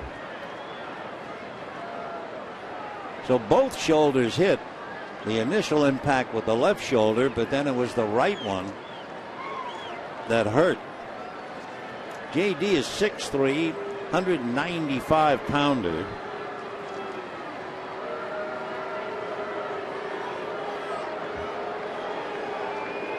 And he is trying to assure his manager, Brad Mills, he can stay in.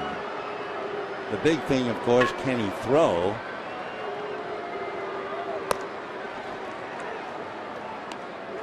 Martinez is 24, and he's staying in. He'll be 25 in August. A wonderful play by the Astro left fielder. So Loney remains at first, 1 out. And the batter will be D. Gordon. Shortstop number 9, D. Gordon. There was a 9-pitch at bat by A.J. Ellis. Kept fouling them off 3-2. And then is robbed. Gordon flied to left on the first pitch back in the second inning.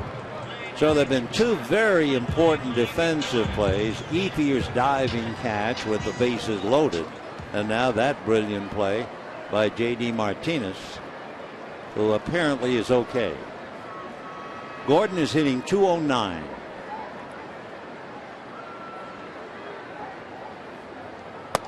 That's a strike. Outside corner. Gordon appears a little surprised.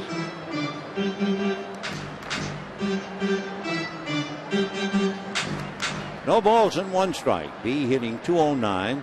He has a home run, hit it in Colorado. 10 runs batted in. A shot inside third, down the line.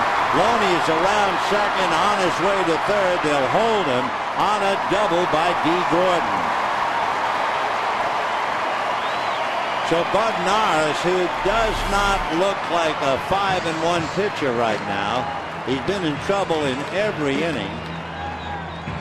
If Martinez doesn't make the catch and Gordon doubles, you have an easy tie game, or the Dodgers even out in front. So second and third. Doug Brocail is going to go out, the pitching coach, and talk to Bud Norris.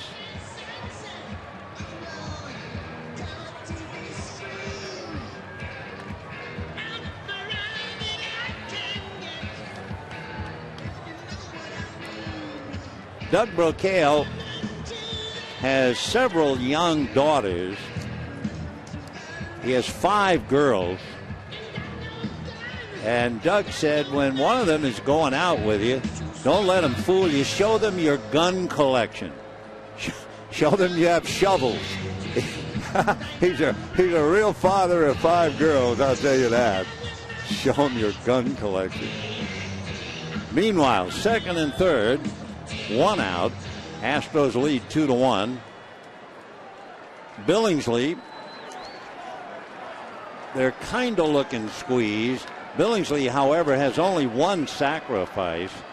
Loney down the line from third, and that's a strike. Chad showing the bunt, which of course is not the way to have a squeeze play, and Wallach says, wait a minute, and Tim comes down to talk to him.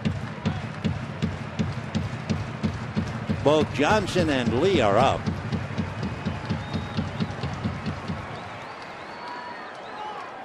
Loney at third, Gordon at second, 1 out. Astros 2, Dodgers 1.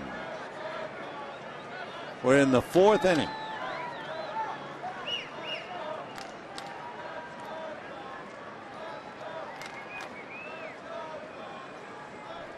Norris has now made 80 pitches. No balls, 1 strike.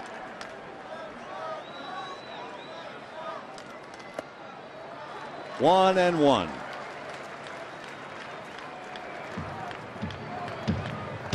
Well, that's control central there. Wallach picks it off, passes it along. Tim then whispering in Loney's ear. Gordon at second, 1 away. 1 ball and 1 strike. Loney's not coming. Foul ball. That's going to go out of play. 1 and 2.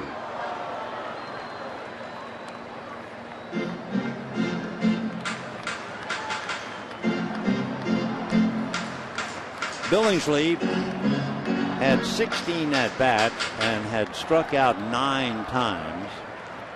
He had a 7-pitch at bat in the second inning. Norris got him on a force play, but Bud was obviously unhappy with himself, taking 7 pitches to get rid of Billingsley. 1 and 2 the count. Infield comes up. Foul ball. Both Lowry and Altuve came charging in on the pitch. 1 ball and 2 strikes. This will be the 5th pitch. Brad Mills telling his infield, hey, back off.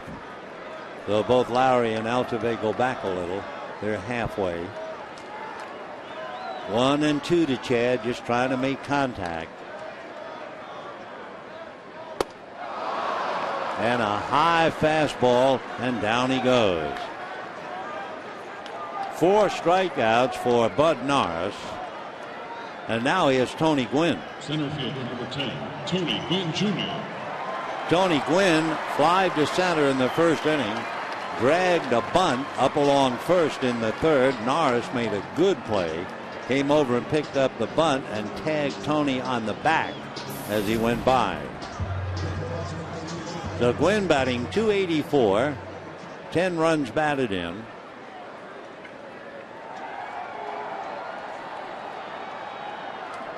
Dodgers in the series have not done very much with runners in scoring position.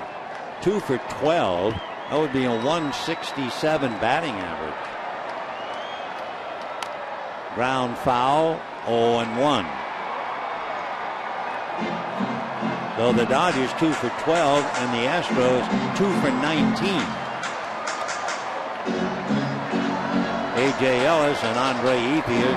Ellis, of course, losing the big hit on that great catch by J.D. Martinez. And Ethier, with a single and a double, drove in the only Dodger run. 0-1 to Chris Gwynn. Little low. 1-1.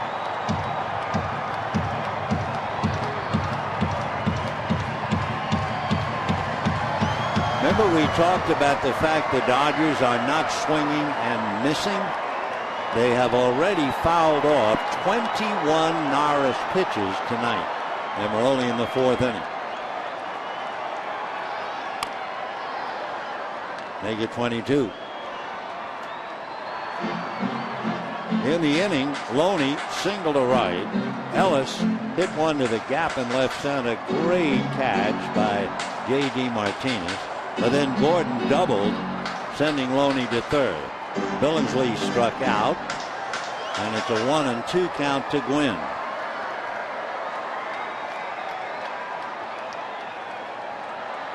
Astros 2, Dodgers 1. Time requested by Jason Castro, the catcher.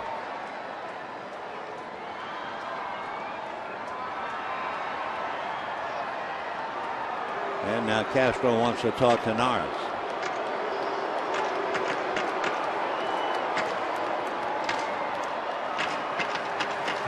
Once upon a time, you could sometimes read lips when they met, or no more. They really cover up with the glove.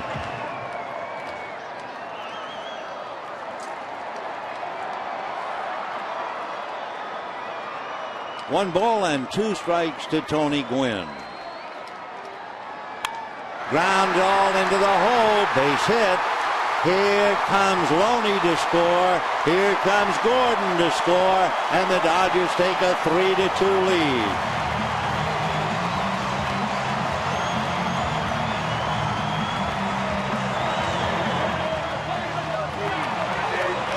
Tony Gwynn grounding one into right field, went out to get it and then rolled over on it. A diving try by Altuve, but no chance. For Gwynn, it gives him 12 runs batted in, and it gives the Dodgers a 3-2 lead. Don't forget, the numbers were accurate. We told you about Bud Norris. From 46 to 60, the league is hitting .371, and from 61 to 70, the league is hitting .323. And sure enough, the Dodgers started to peck away at him once he got to 46 pitches. So 3 runs, 7 hits for the Dodgers, 2 runs, 5 hits for the Astros.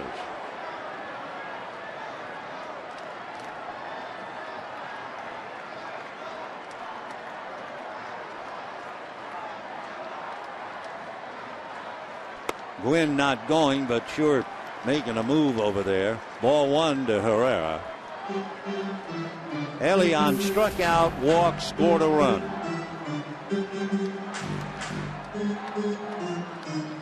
So when you think about it, the Astros could have scored more, except for the diving catch by Ethier in the second inning. And the Dodgers would really have an inning going, except for the play by Martinez out there in left field. So Dodgers 3, Astros 2. And Norris struggling. He has looked like a pitcher struggling since the first inning. And remember, in the month of May, his earned run average was 0.35. But he's been fighting it right after the anthem.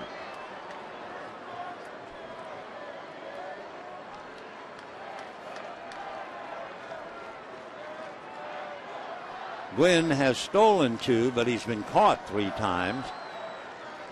And there he goes. Foul ball. Another swing and another foul. Herrera hitting .344. Gave you that note earlier. Since Matt Kemp was unable to play starting on the 14th of May, the Dodgers team has hit .295, and 7 different players have hit .300. So boy, have they responded. Abreu waiting on deck. If nothing else, they're trying to wear Tony Gwynn out.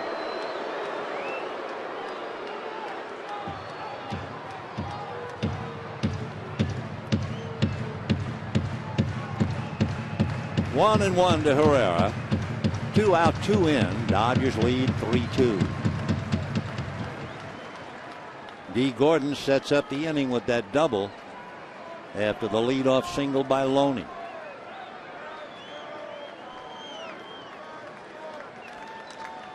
Gwynn with 2 out, trying to get a jump. He's not going. So 2 and 1. We'll see now if they put hit and run. And looking at Herrera, give you an idea anyway, he has struck out 5 times. He's had about 35 plate appearances. Gwynn goes. Foul ball.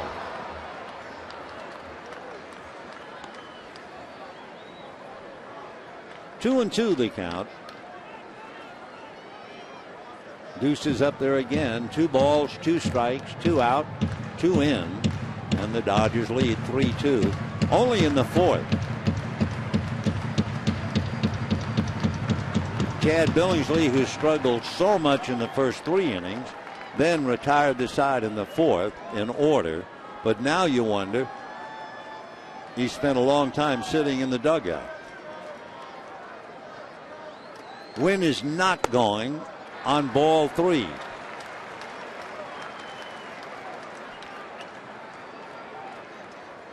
Norris walked Herrera in the 3rd inning. That's the only walk he's given up. And Abreu waits.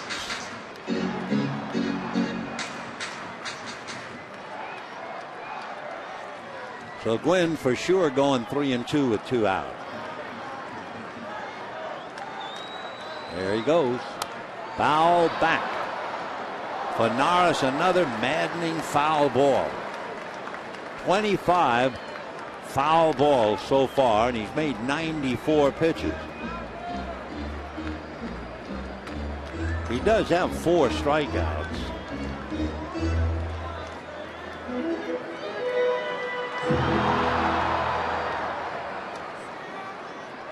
We will try it again. There goes Gwynn, and ball 4. So a big at-bat for Herrera. The draw walk. Second walk given up by Norris. And Bobby Abreu, who's single to left and was thrown out, topping the ball out in front of the plate, tagged out by Jason Castro. So Bobby 1 for 2, hitting .333.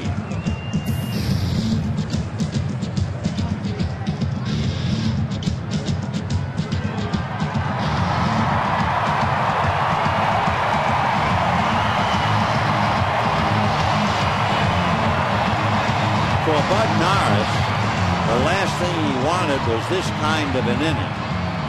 A single, a double, then a 2-out single and a walk. This will be his 32nd pitch in the inning.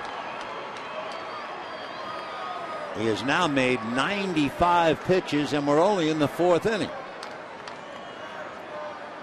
Check for a strike. So he made 95. Billingsley made 88.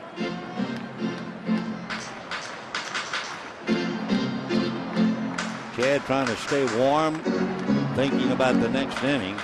He'll be facing Martinez, Lee, and Lowry, the heart of the Astro lineup. 0-1 to Bobby. 2 on, 2 out. 1-1.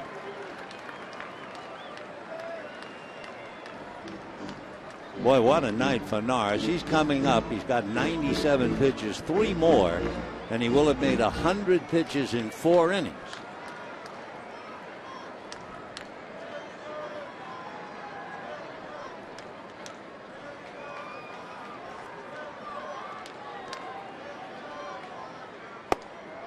And ball 2, 98 pitches he's made.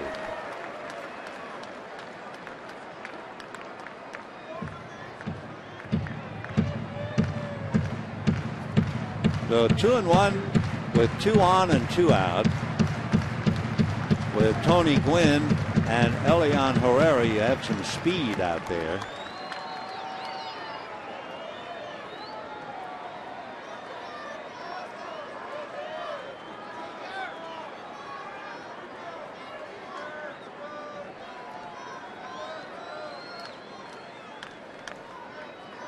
Two and 1. And ball 3. And on deck, Andre Ethier. There's no one throwing in the Astro bullpen. Norris with a manager who'll sink and swim with him, one or the other.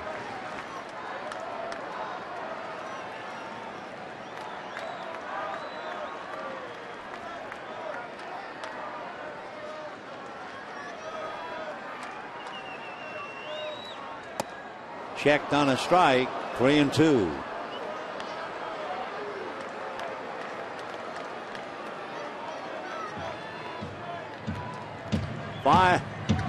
Five pitches in this count, 3-2. But he has now made exactly 100 pitches in 3 2/3 innings. Wow. Runners ready to go.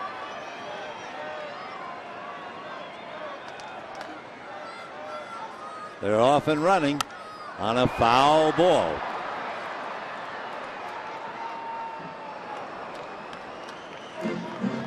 Norris came into the game, and looking at his past work, 57 innings, he had 58 strikeouts, and you thought, well, we'll see a lot of fastballs and a lot of strikes. But they're on the phone now. He just can't possibly be around much longer.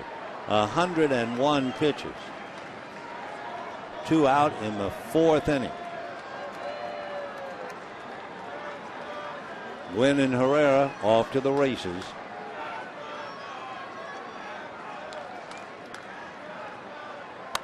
Poke foul out of play. Nerio Del Rosario begins to warm up. He's a right-hander in the Astro bullpen. Bobby Abreu staying alive after the pitch was called a strike on the inside corner and a 3-2 count. He was not going to be called out on a pitch on the outside corner, and that may or may not have been in the strike zone, and he just kind of slapped it away. Bobby hitting .333.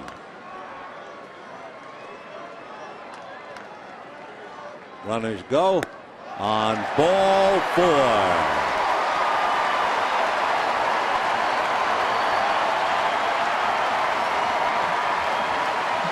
So Bud Norris, who has not looked like himself since the opening pitches, now comes face to face to Andre Ethier with the bases loaded. Brad Mills talking to Doug Brocail is pitching coach.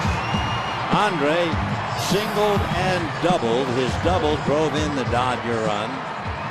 His last grand slam last year in August against San Diego.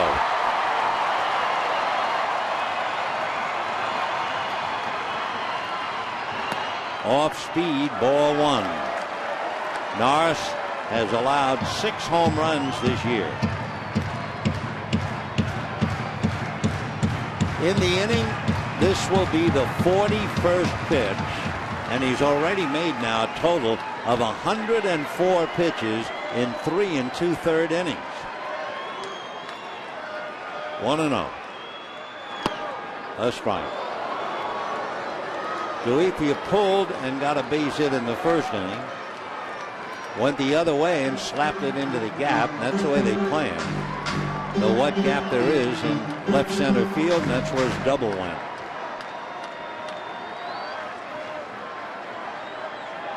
One and one. Ground foul. 1-2.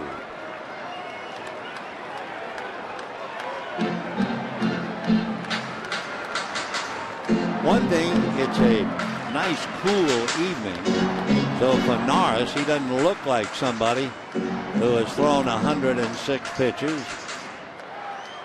He's from Northern California, so this would be his kind of weather anyway. 1-2 to Andre Ethier. Gwynn, Herrera, and Abreu are all out there. And a line drive dead at the center field is Schaefer for the out. So Norris made it, but boy, he was really on the ropes. The Dodgers get 2, and at the end of 4, lead 3-2.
Alex Cora works a 2-1 count against the Cubs' Matt Clement.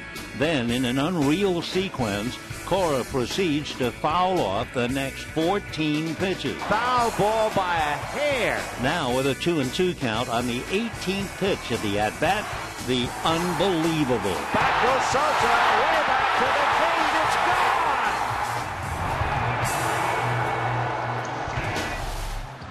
We move to the 5th inning with the Dodgers leading the Astros 3-2.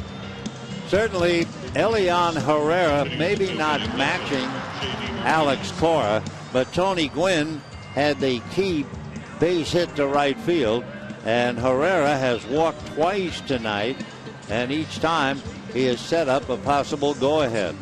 And the Dodgers finally go ahead 3-2 as we move into the 5th. For Gwynn, with his 2-strike, 2-out hit, he is now hitting with runners in scoring position. Are you ready? .476, 10 for 21. Remarkable. Here's J.D. Martinez talking about remarkable as they try to counsel Bud Norris after 107 pitches. Martinez has struck out, robbed of an extra base hit with the bases loaded by Andre Ethier, and that was the 3rd out. If Ethier doesn't catch it, at least 2 runs score. And then in the 4th inning, A.J. Ellis hits one heading for the left center field wall, and J.D. made a great catch. Hurt his shoulder. Change in there for a strike, 1-2. Martinez followed by Carlos Lee. 2-2.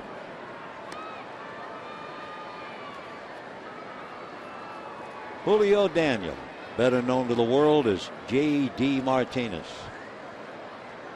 out of Hollywood, Florida. Just off the plate, no swing. 3-2.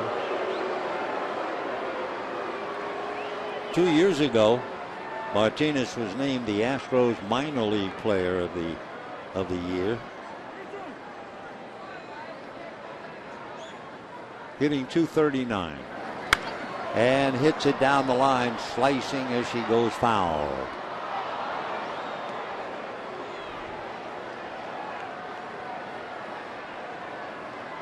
J.D. Martinez has a pretty good percentage of his at-bats and walks.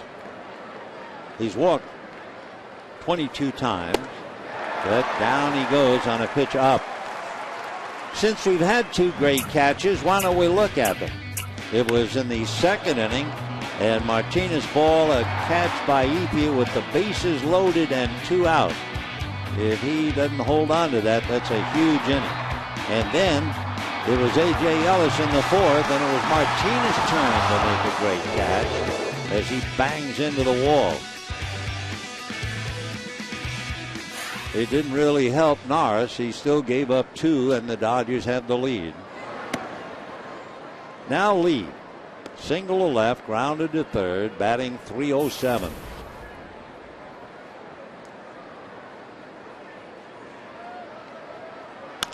Fastball hit down to Gordon.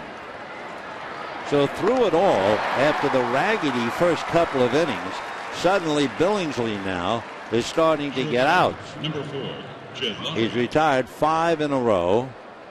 Now Lee makes 6. And the batter is Lowry. When he struck out Martinez leading off his 5th inning, it was also his 8th strikeout.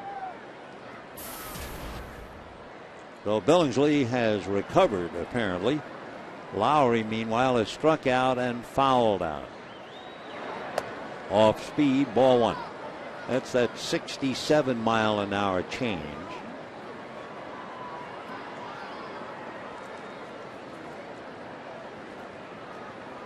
Jed Lowry has 7 home runs, hitting .274. And pops it up. It'll be Loney. So now suddenly Billingsley is in control. He's retired 7 in a row. 11 pitches, and the Dodgers lead 3-2.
reflect one thing.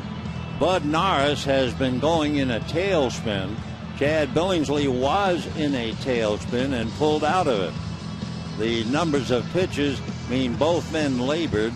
Billingsley in the first 2 innings especially, and Norris in the last 2 innings. So we go now with Norris still out on the mound after 107 pitches in 4 innings. A fly ball to left. Martinez has to go back and one-handed.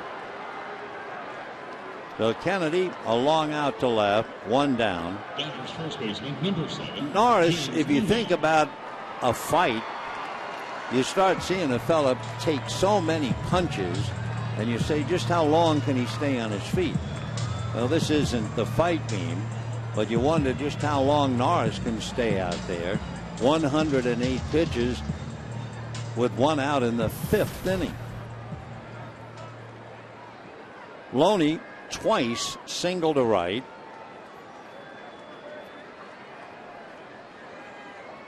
James hitting .262. He has 2 home runs, 15 runs batted in.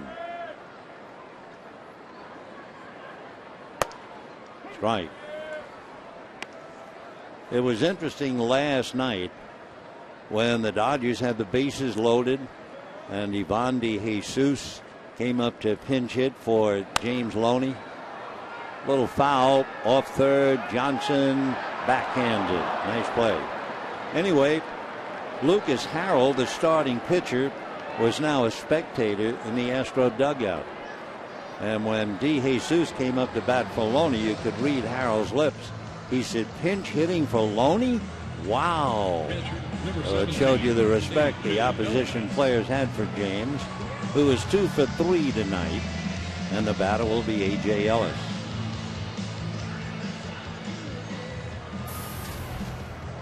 Ellis struck out in the 2nd inning and then was robbed of an extra base hit on that great catch by J.D. Martinez in the 4th inning.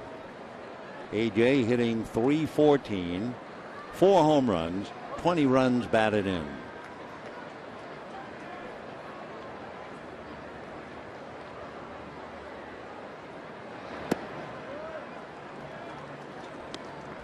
Take another look at Chris Johnson. Took a look and makes the play. Very, very tough for a visiting player, of course, though a fine play.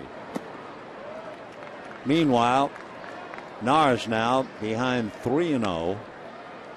Johnson deep in thought. Among other things, he's 1 for 1 with a single and a walk. Waiting on deck, D. Gordon. And Norris has made 113 pitches, and he is still out there. And ball 4. So just like the fighter, and you wonder how long he can stand, now you wonder how long Brad Mills will work it. By the way, Norris is due to bat 4th in the 6th inning. D. Gordon flied to left and then doubled inside 3rd in the 4th inning, and that set up the 2 runs.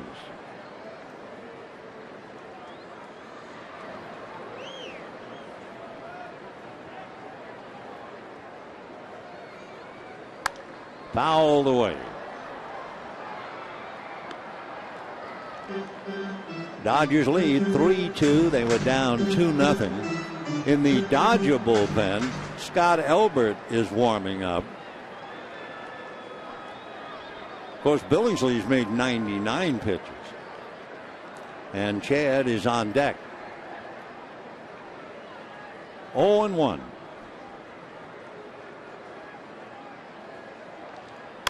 And a hopper by the diving Lowry for a base hit.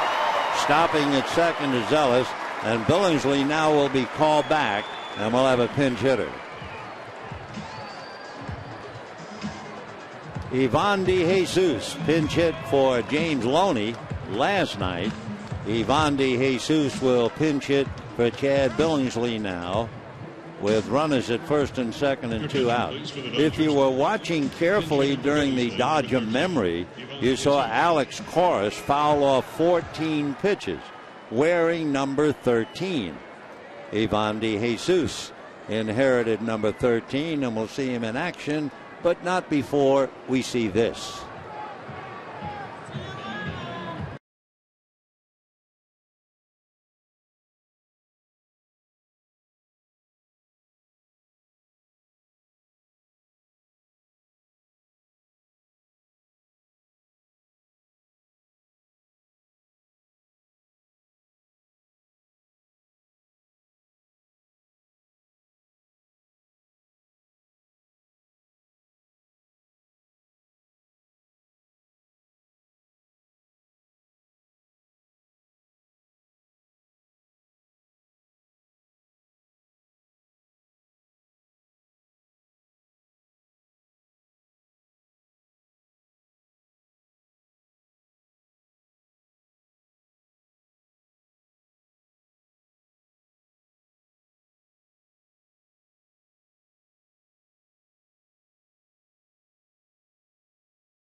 By the new wireless receiver from AT&T UVerse. Visit AT&T.com/freeyourtv. Rethink possible. By El Pollo Loco, crazy you can taste. And by Mercury Insurance. Buy a policy and get a free Dodger jersey from your local agent. Well, a change here. They finally take out the pitcher, the hard-working Bud Norris, who made 116 pitches, and he went 4 2/3 innings. It was a rather incredible night, one I'm sure he would like to forget. However, he's still in the game, although he can't win. He could lose 3-2. Marwin Gonzalez comes off the bench. He'll take over at shortstop. Jed Lowry comes out of the game. And Enerio Del Rosario from the Dominican Republic, 6'2", about 180. He'll be 27 in October, and he was originally signed by the Reds. And he'll be facing Ivan De Jesus, batting for Billingsley. Billingsley went the required 5, so he could be the winning pitcher. And the Dodgers 2 on and 2 out. Fastball is pulled to third. The throw down to second is just in time. Whoa. Johnson could easily have taken it to the bag, and Gordon almost beat the throw. At the end of 5, 3-2 Dodgers.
Dodgers played the Giants and lost 6-2. But we all celebrated Maury Wills, who came up with base hit number 2,000 in his career. Maury finished up with 2,134. He stole 490 bases. And, of course, back in 1962, he had his banner year when he stole 104. The mouse that roared, Maurice Morning Wills. Let's go back to this one.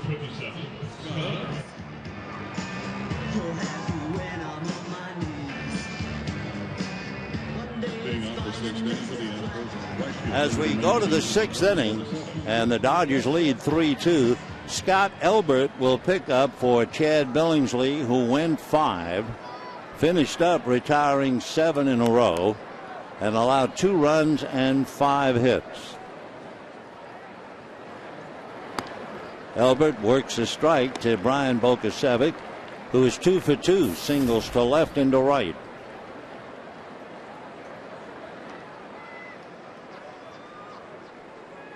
Oh and 1. Fastball in there. 0-2. So Scott Elbert picking up for Billingsley, trying to avoid a 3rd straight loss. Trying to snap the Astro winning streak at 4. Tremendous effort by Bud Norris on a night where he was really fighting it. In 5 innings, Bud made 116 pitches.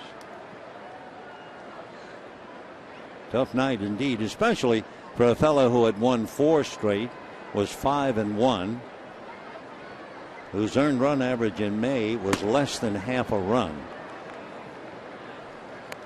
2-2 the count to Brian Bokasevic, the right fielder. Then Chris Johnson, the third baseman, and Jason Castro, the catcher. 2-2. Cracked bat, ground ball to Loney. He'll hang it to Elbert coming over. So that bat's finished. 1 away here in the 6th inning. Let's get you thinking a little bit. Our trivia question. Bobby Abreu leads active players with 562 doubles. Do you have any idea who are the only 4 players ever with 700 or more doubles? 700 or more.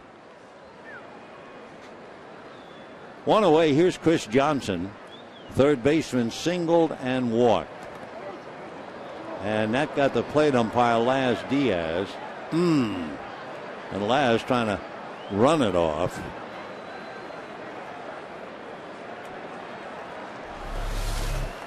Take another look. It's in the dirt.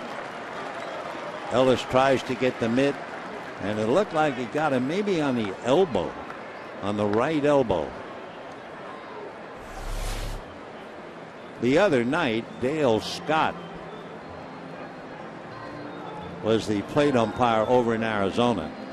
And Scott took really 2 shots. Tim Welke down the line from third, the crew chief, who has certainly had his share of knocks in all the years that he's been an umpire. So we talk about the catcher, all part of the job. But boy, the umpires get chewed up as well.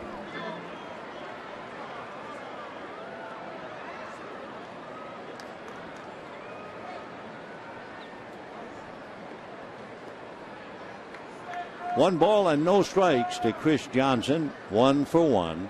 3-2 Dodgers, top of the 6th. Johnson hitting .291 with 5 home runs, 23 runs batted in. Down in the Dodger bullpen to back up Elbert, Javi Guerra.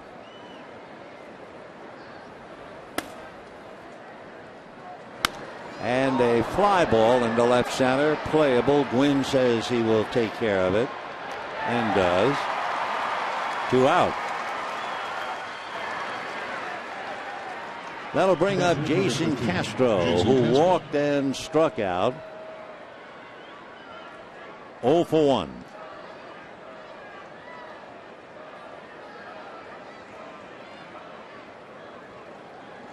Dodgers in the bottom of the inning will have Gwynn, Herrera, and Abreu, and if anybody gets on, Andre Ethier.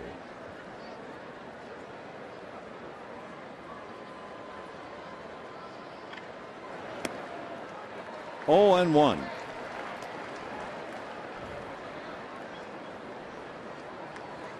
The Astros have not had what you'd call a strong offensive club, and especially on the road. They've only hit a total of 8 home runs away from Houston. For Brad Mills, he's had to bite the bullet. They're maybe average, just about offensively in several areas. That's a strike. 1 and 2.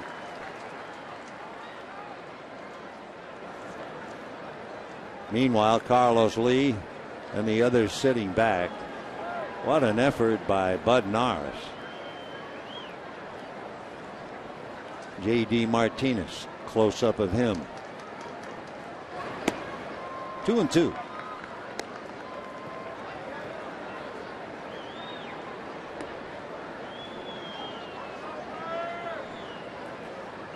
The Astros, as Norris looks on, left 6 men in the first 3 innings.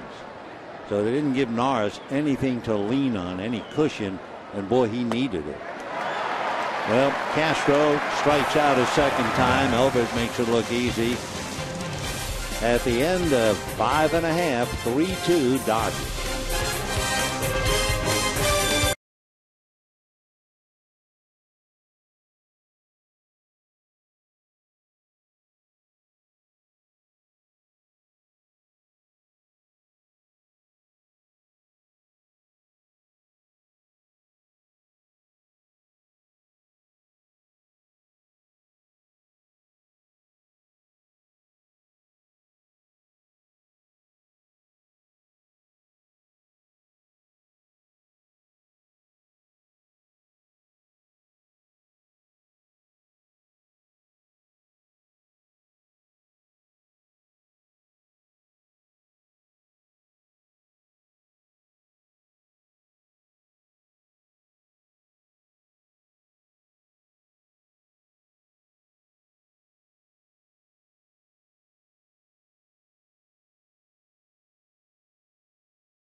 Really started. The Dodgers enjoying a 7-game lead on the Giants. Arizona, Colorado, and San Diego picking up the rear. For the Giants, they took it on the chin again. Miami beat them 5-3.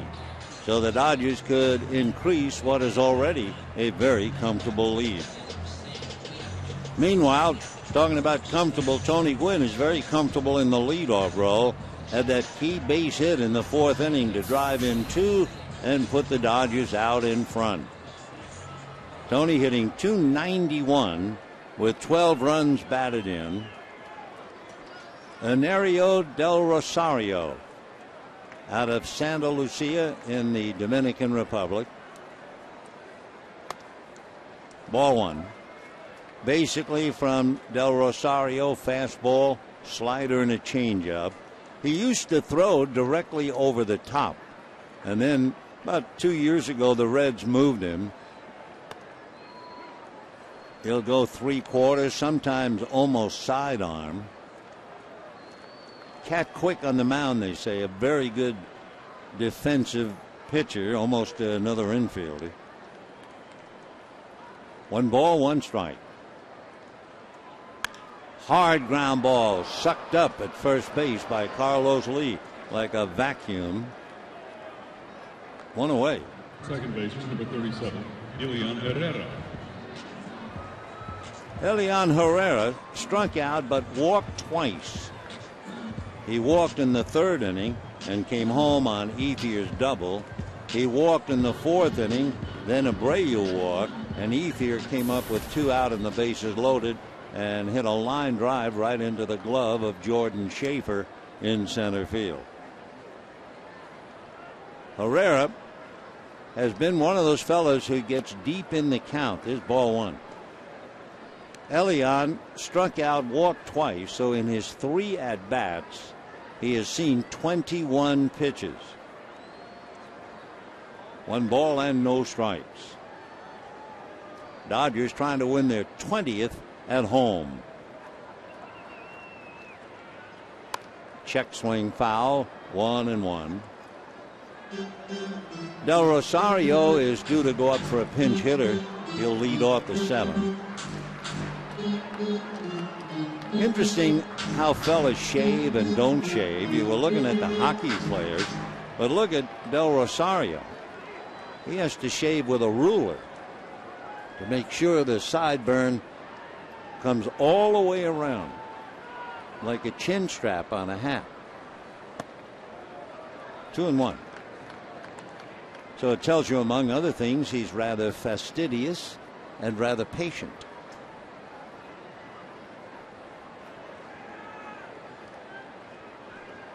Two and 1. Fouled away.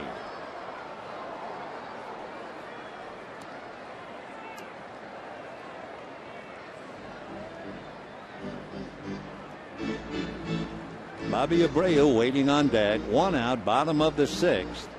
Dodgers 3, Astros 2. Abreu 1 for 2 tonight with a walk. Fouled away. So Herrera again making the pitcher work. It's a good talent to have.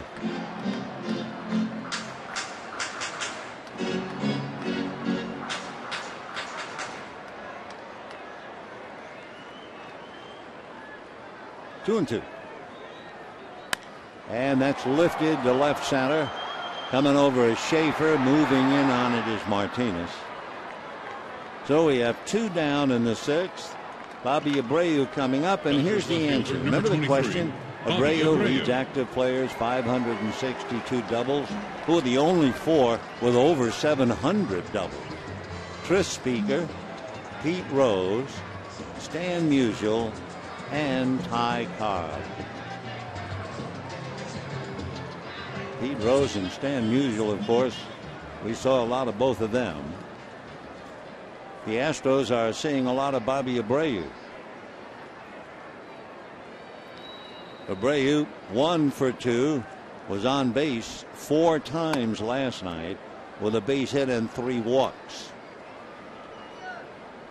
0-1.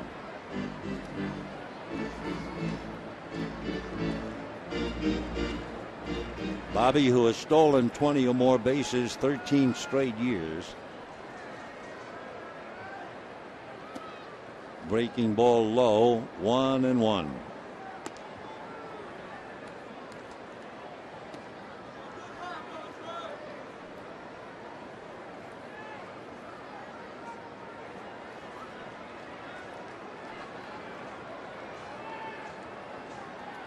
And a line drive right at the shortstop, Gonzalez.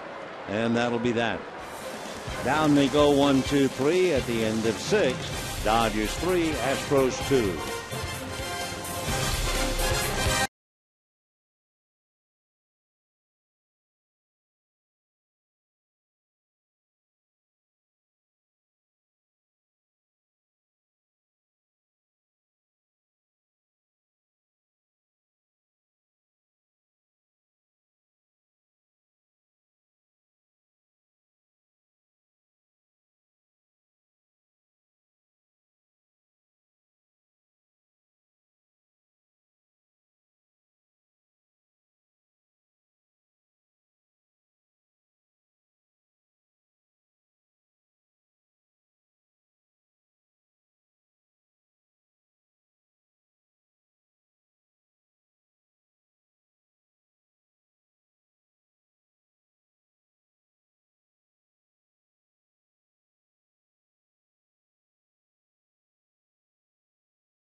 It was Billingsley for 5. Elbert pitched 1. And now Javi Guerra is brought in. Guerra, who struggled for a while, has turned things around, and he has tossed scoreless relief in his last 8 outings. And over that stretch, opposition hitting only 172 against him. He's been very tough on right-hand hitters. They're hitting just 175 against him with 10 strikeouts. The Astros will have the shortstop. Marwin Gonzalez will start it off. Gonzalez came in and Lowry came out. Del Rosario in Lowry's spot.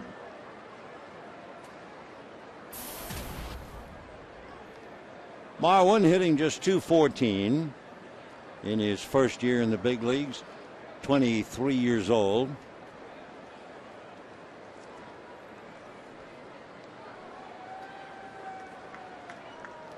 Javi Guerra ready to work. 3-2 Dodgers in the 7th. And a strike. Gonzalez is from Venezuela. Originally signed by the Cubs when he was 16 years old. Then he was chosen by the Red Sox out of the Cub organization and then dealt to the Astros. 0-1. 1 ball, 1 strike. He's a switch hitter.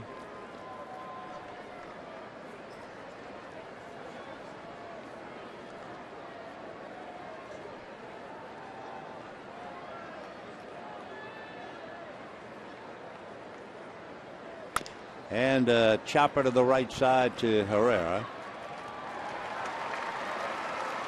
So that takes care of Gonzalez, and we have 1 out in the 7th inning. Center fielder number 1, Jordan Schaefer. So Jordan Schaefer, who has struck out twice and walked, coming up.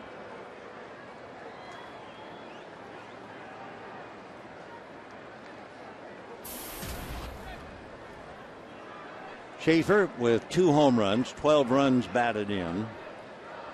Dodgers 3 runs, 8 hits. The Astros 2 runs, 5 hits. And a chopper, a bad hop over the glove of Loney down the line. And Jordan Schaefer is on his way into second base standing with a double.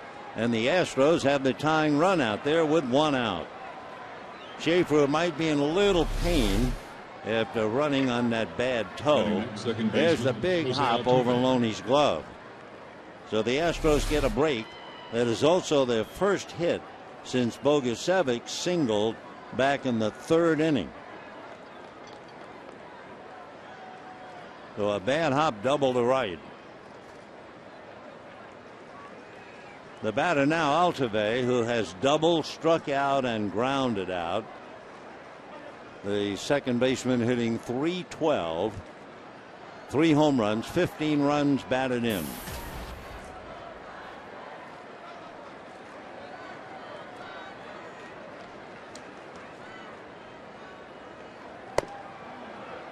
One ball and no strikes.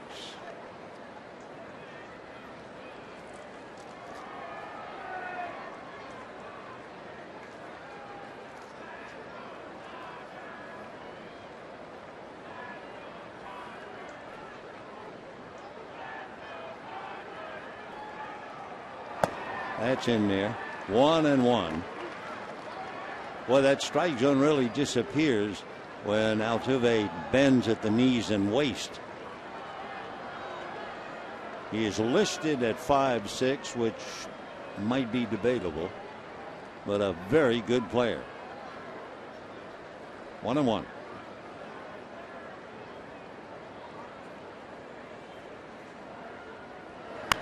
And popped in the air, foul. Loney coming over. He'll have a play. So Altuve fouls out to Loney, and that'll bring up J.D. Martinez. You know, you can follow the Dodgers with MLB.com at bat 12 for your iPhone, iPad, BlackBerry, Android, and Windows Mobile. Get live audio, pitch tracking, video highlights, and a lot more. Text at bat to 31826 or visit Dodgers.com for details. So Altuve fouling out to Loney. 2 down. Tying run still at second. And here's J.D. Martinez. 0 for 3. Lost a base hit and a couple of runs batted in on a diving catch by Ethier with the bases loaded way back in the second inning. Last night he had a 2-run home run and a single. Tonight, besides hitting, he made a dazzling catch of a ball hit by A.J. Ellis. Strike. 0-1.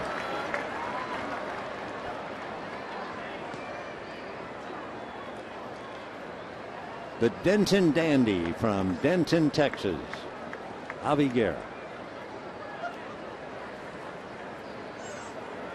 When Altuve fouled out, it points up one of the big weaknesses for the Astros. Little flare to right, and Herrera makes the catch. With runners in scoring position in this series, the Astros are now 2 for 21. And the Dodgers lead 3-2.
A move, but in the third and fourth innings they finally did just that. You can see Herrera, who has walked twice, scored a run, and of course the key base hit was Gwynn's 2-run single to get the Dodgers out in front. Andre Ethier having a big night, double single RBI, and a great diving catch in right field. So now the third Astro pitcher, Rainer Cruz. He's from the Santo Domingo, Dominican Republic, originally signed by the Tigers back in 2003. He'll be 26 in November, 6'2", about 205 pounds. His fastball, they tell me, has been clocked as high as 100 as he faces Andre Ethier. And a comebacker. So one pitch and one out. That fastball was 94. Third baseman, Adam Kennedy. Adam Kennedy has flied to center, struck out and flied to left. 0-for-3. Adam hitting .234. He has a half a dozen runs batted in. Basically, the hitters know they're going to see a slider and the fastball. And that's the fastball at 94 for a strike. 0-1. Carlos Lee, the big man in the Astro lineup, will be leading off in the 8th inning. And he is a good one.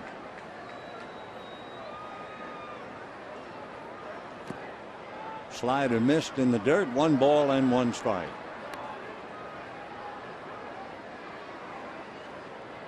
Signed by the Tigers, he then wound up in the Mets organization, and then he was selected in a Rule 5 draft from New York. And a high fly ball, but playable. It will be Jordan Schaefer on the track. So Kennedy a long out, 2 down, and the batter will be James Loney. Dodgers first baseman, number 7, James Loney. Loney finally broke through Bud Norris in the 4th inning. He had singled in the 2nd inning, but in the 4th inning he singled. That was an inning where Norris finished with 107 pitches and made 9 more in the 5th inning to come out 116 pitches in such a brief time.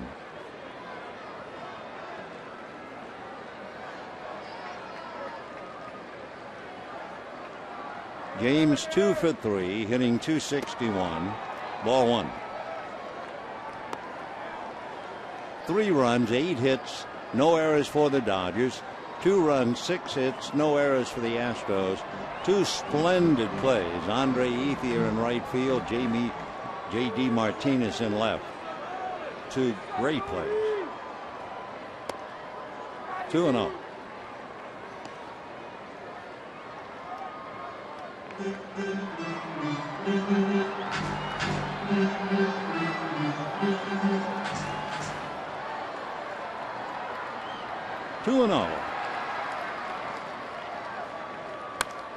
Fouled off to the left, out of play. 2-1. Don't forget tomorrow the concluding game of the series with the Astros. J.A. Happ and Chris Capuano. If you can't make it, we'll be right here with Prime Ticket. Should be a nice Sunday afternoon in the ballpark. Hope you'll be out here with us. And then Milwaukee starting Monday at 5:10. Fastball hit foul off third, well back. 2-2.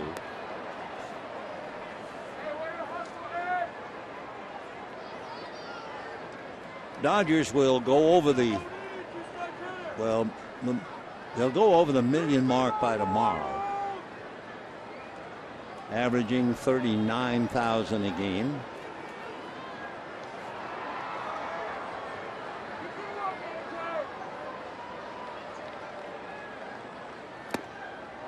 Three and 2. Boy, the starting pitchers sure worked hard tonight. Billingsley also working hard was A.J. Ellis. Billingsley made 88 pitches in the first 4 innings, and then he really kicked it into gear, and he was all right. The first 3 innings was really tough. Line drive by Loney for a long single. And for James, that's his third hit tonight. He goes 3 for 4. For the Dodgers, catcher number 17, A.J. Ellis. So with 2 out, Loney at first. Here's A.J. Ellis. Struck out. Had a 9-pitch at bat. And pinned J.D. Martinez against the wall in left field when J.D. made the great catch. Last time up, Ellis walked. Down in the Dodger bullpen, Ronald Belisario begins to warm up. Ellis with the walk keeps things going. He's been on board 35 of the last 37 games. That's right. So Reiner Cruz gives up the hit.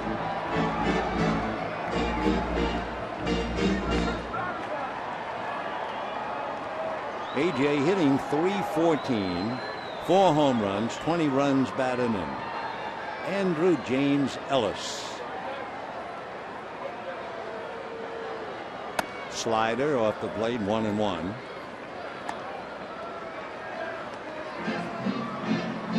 Norris, Del Rosario, and Reiner Cruz.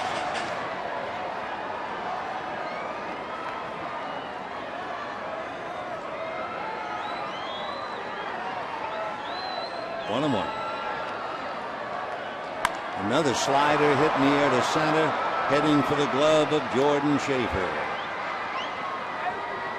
So no runs, 1 hit, the base hit by Loney and a man left, and at the end of 7, it's 3-2 Dodgers.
Front in the first 2 innings, and the big hit of the night belongs to Tony Gwynn.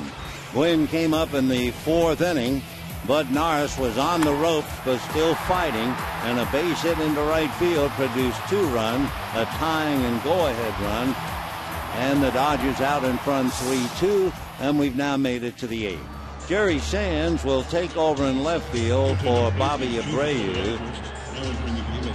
At third base, Jerry Hairston will take over for Adam Kennedy. And on the mound, Ronald Belisario will pick up as the 4th Dodger pitcher. It's been Billingsley, Elbert, Guerra, and now Belisario. Belisario, first out of the box. He'll be facing Carlos Lee.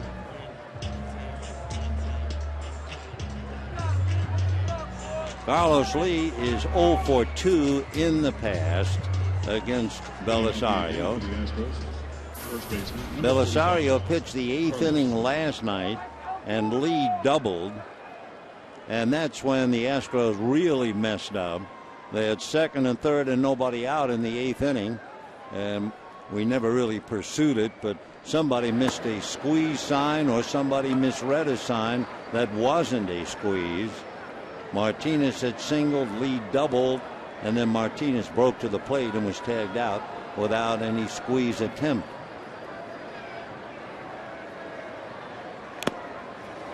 Now this is interesting. You have the hard-throwing Belisario, and you have a fellow who rarely strikes out, only 9 times all year, Carlos Belisario.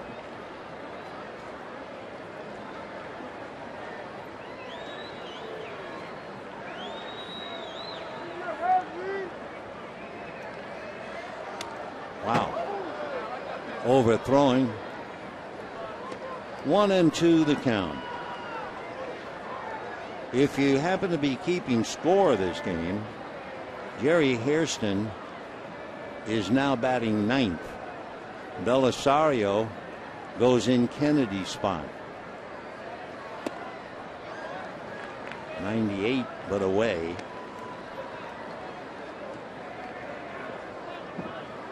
And Sands goes in Abreu's spot.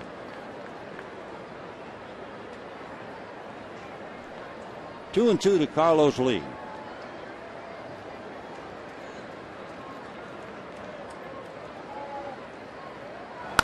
Ground ball to short. D. Gordon taking plenty of time and dead aim. So Lee taps out, 1 away. The Astros have had 1 hit since the 3rd inning. Travis Buck will now be coming up to hit for Reiner Cruz.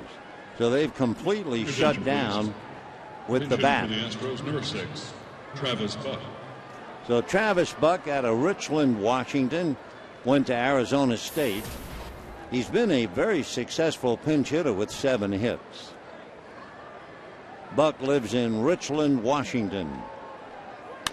And a high fly ball into deep right center. Gwynn going back on the track at the wall. Travis Buck almost hit it out. Right fielder, number 19. The Buck a long out to Gwynn, 2 down. And that will bring up the left-hand hitting Brian Bogusevic.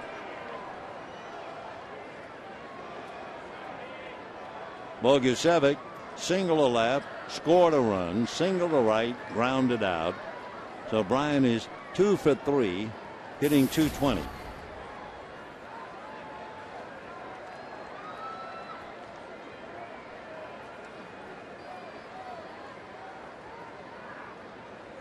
Bogusevic has 1 home run. That really would be a surprise for the Astros to hit a home run. They got one last night, but coming in here they had hit only 7 home runs in all their road games. So this is their 20th road game, and they have 8 home runs. Buck just missed.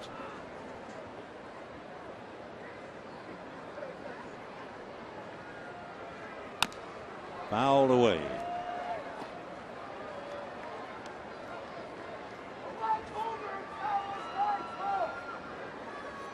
Three runs, 9 hits for the Dodgers, 2 runs, 6 hits for the Astros, but they had 5 hits with 2 out in the 3rd inning. So just 1 hit since the double by Schaefer, the bad hop double over Loney's glove. Talking about Loney, he is going steady with the foul line. James making sure no extra base hit. He's maybe a foot off the chalk.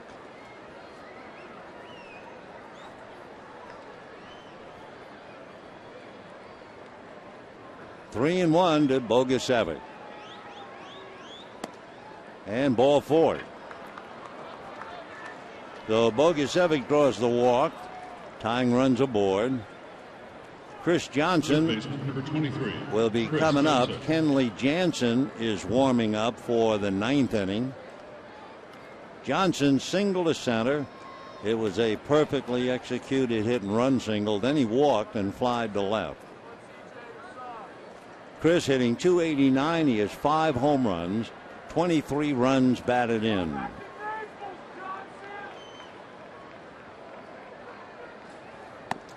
And ball 1. Johnson's had a big May. He's hit just under 300. All 5 home runs, 15 of his 23 RBIs in May.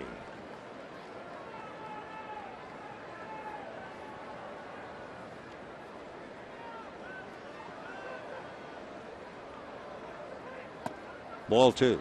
The Astros' problem, especially early in the game when they were getting people on, they just could not come up with the base hit for Brad Mills.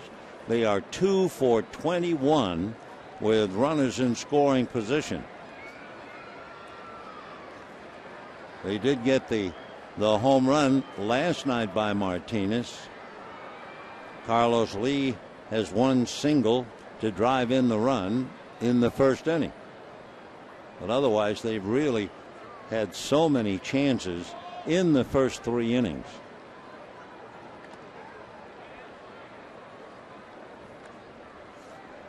With 2 out, Bogusevic is definitely a threat to run. He has stolen 6 out of 9.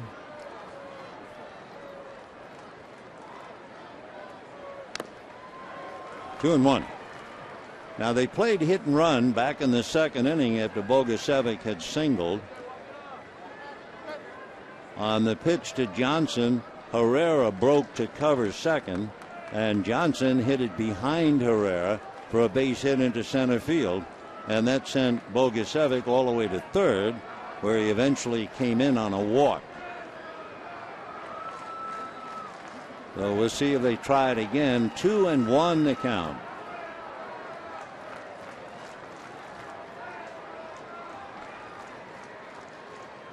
Loney holding a corner on Bogusevic.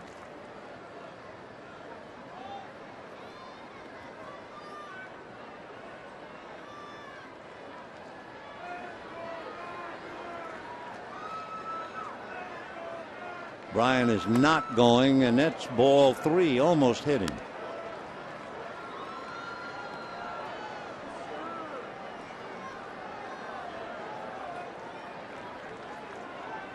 Well, they didn't play hit and run 2-1. We'll see if they have any ideas here. 2 out, 3-1 to count to Johnson. Bogusevic not going on ball 4. So with 2 out, back-to-back walks, and the batter will be Jason Castro, the catcher, and Mattingly quickly out, and it looks like he'll bring in Jansen now. So Belisario got 2 out. One of the 2 outs was that long fly ball that Gwynn caught near the wall in center. So he's out, Jansen's in, and we'll be back. Attention, please. Now coming in a pitch for the Dodgers.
Eighth inning, suddenly Ronald Belisario, who came so close to giving up a home run, walked 2, That gives us a chance to look at tomorrow's starting pitchers. J.A. Happ with a record of 4-3, a left-hander, going up against Chris Capuano, who has been brilliant with a record of 6-1. And look at the ERA, half of J.A. Happ. They've each made the same number of starts. Happ has allowed 9 home runs and Chris 5. But tonight's the night, and Kenley Jansen, the first time this year, he's been asked to get more than 3 outs for a save. He needs an out here in the 8th, and then, of course, the 9th. So they have the tying run at second, but we repeat, the Astros are 2 for 21 with runners in scoring position. And the batter, Castro, who has struck out twice and takes a strike. Castro hitting only .215. The boy from Stanford. A home run, 11 runs batted in.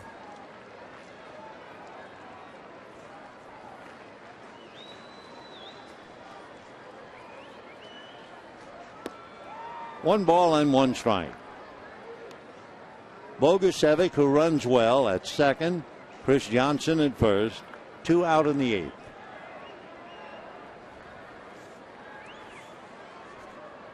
Kenley Jansen, 3-0, a half a dozen saves, 8 walks, 36 strikeouts, so better than 4-1.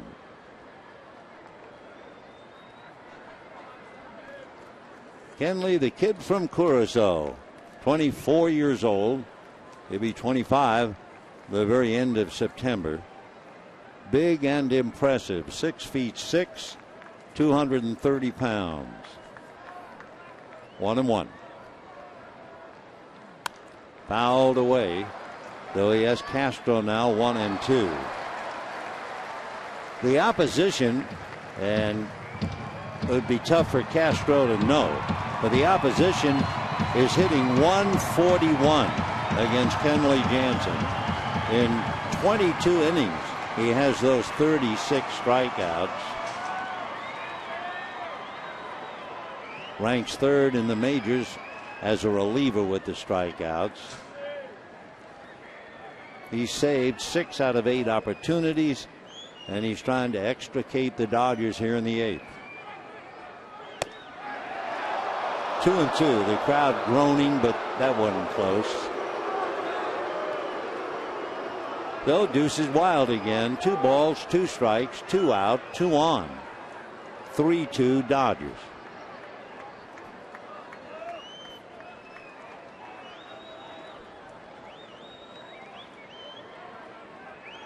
They don't expect Castro to pull.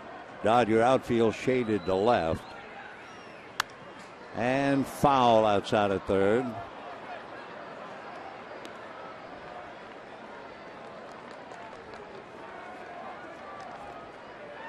Kenley, the converted catcher, a rather remarkable story. They convert him, and 2 years later, he's pitching in relief in the big leagues with the Dodgers. Last year, the opposition hit 159 against him, and this year 141. 2-2. Outside and low. Now the Astros have a little bit of a break. The runners will be going on a 3-2 pitch. The Astros have squandered 7 left on base. And Bogusevic and Johnson will be off to the races on this pitch.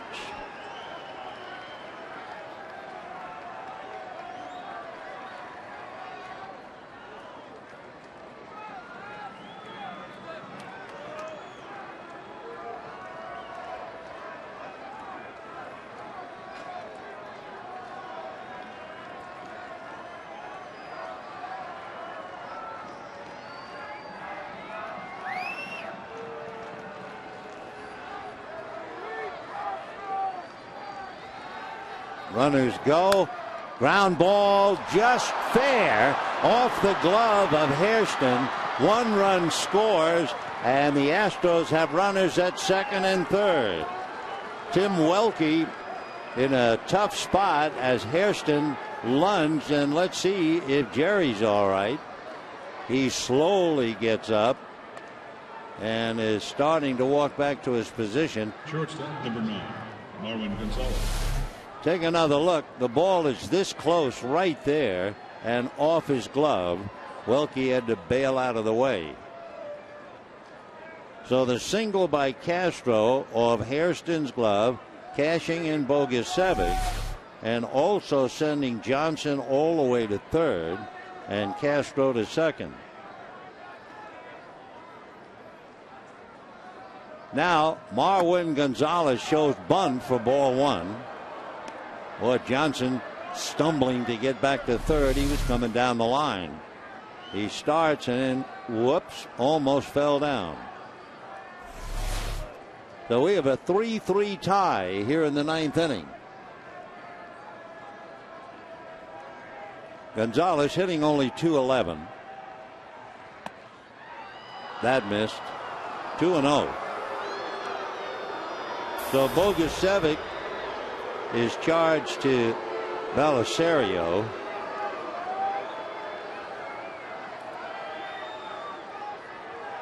Brian Bogusevic has scored twice tonight.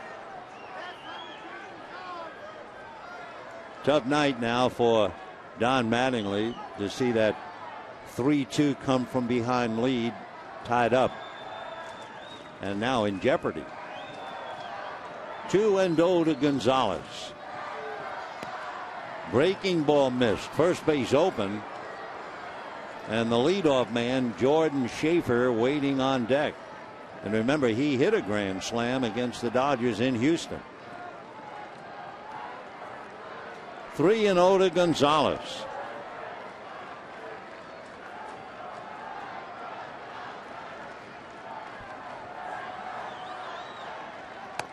And that's off the plate. So that's the third walk in the inning, and the bases are loaded.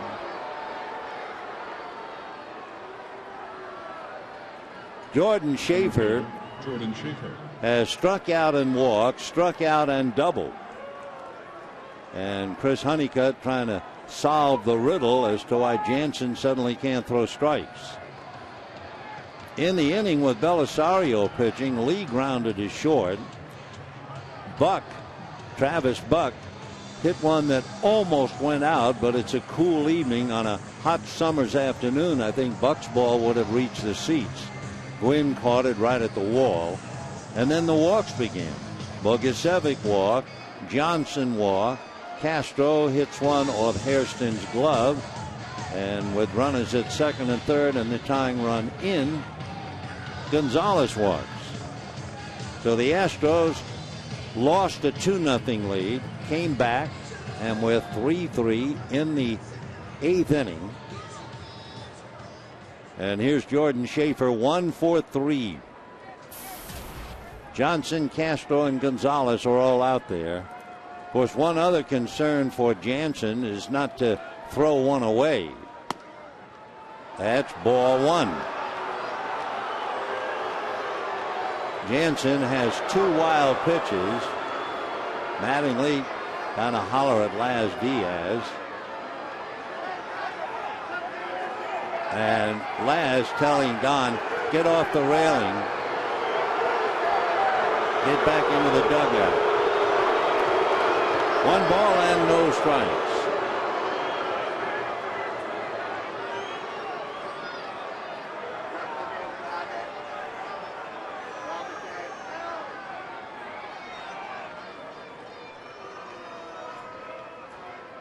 That's a strike.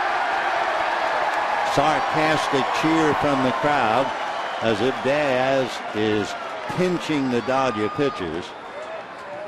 So it means that the hard-working Bud Norris is off the hook. Billingsley lost a possible win. That's off the plate. Bases loaded, 2 out, a run in a 3-3 tie. 3 runs, 9 hits for the Dodgers. 3 runs, 7 hits for the Astros. 2-1 the count.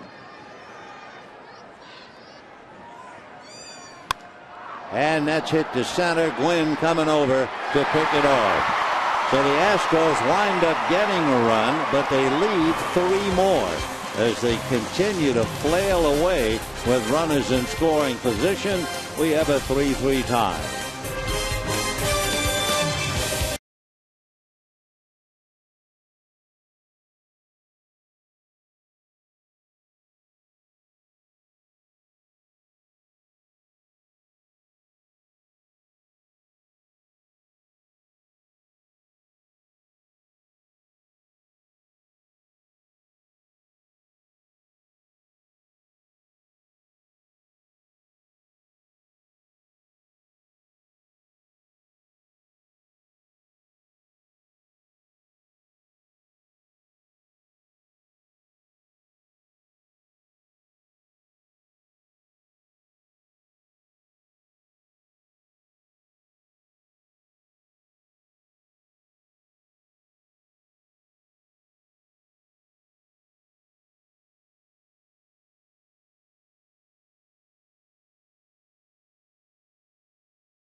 In the 3rd inning, and it was a very tough at-bat against Bednarz. It was a 7-pitch at-bat as he kept swinging and hacking and taking, and finally got one that he liked and went with it after 6 pitches and lined a double into left center to score Herrera. Dodgers eventually led 3-2. 41 RBIs for Andre. Josh Hamilton leading in the American League with 53. And, of course, Andre also saved at least 2 runs on the diving catch he made on J.D. Martinez in the 2nd inning. So the veteran Brandon Lyon pitching to D. Gordon. A bunt, a bare-hand pickup, throw by Johnson, got him. Fine play. That is the 2nd time in 2 nights that Chris Johnson has made a wonderful play. And I remember reading a note about Johnson. They said he has the strongest arm of any infielder in the Astro organization. And he made a great play on that attempt by Gordon. So 1 away, bottom of the 8th inning. The crowd, of course, very emotional. They want everything to go the Dodger way, but that wasn't close. Some of the pitchers the crowd booed with Laz Diaz was out of the strike zone. So 1 away. Jerry Hairston batting 9th, the late arrival in the lineup, hitting .316 with a home run and 5 RBIs. Had that double go off his glove off the bat of Jason Castro. So 3-3, bottom of the 8th. Lyon is the 4th Astro pitcher. And a shot off his foot that slowed up, and it can't be handled by Marwin Gonzalez. So it goes a base hit. So Lyon took one off the foot to slow it down off his right foot. Gonzalez could not barehand and throw. So Hairston at first with 1 out. And the batter now will be Tony Gwynn. Tony Gwynn had the big hit back in the 4th inning when he singled in 2 to give the Dodgers the 3-2 lead. Now we have 3-3. And he'll face Brandon Lyon. Brandon's a veteran, originally signed by the Blue Jays at a Dixie Junior College in Utah. After the Blue Jays and the Red Sox, he spent 4 years with the Diamondbacks, then the Tigers and the Astros.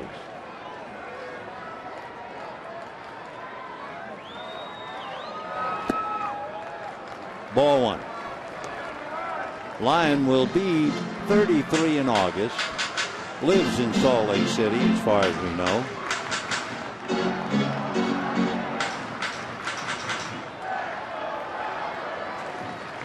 Hairston at first, 1 out.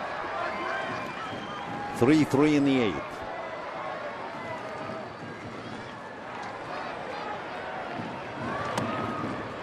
Ball 2.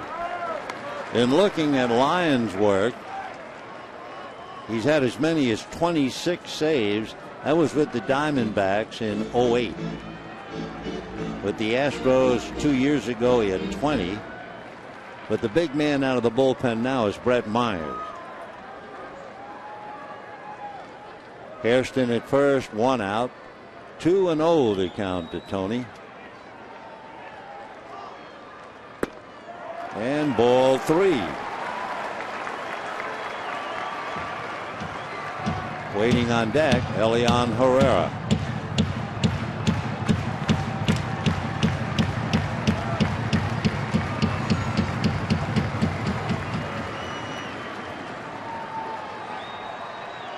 Three balls and no strikes. In there.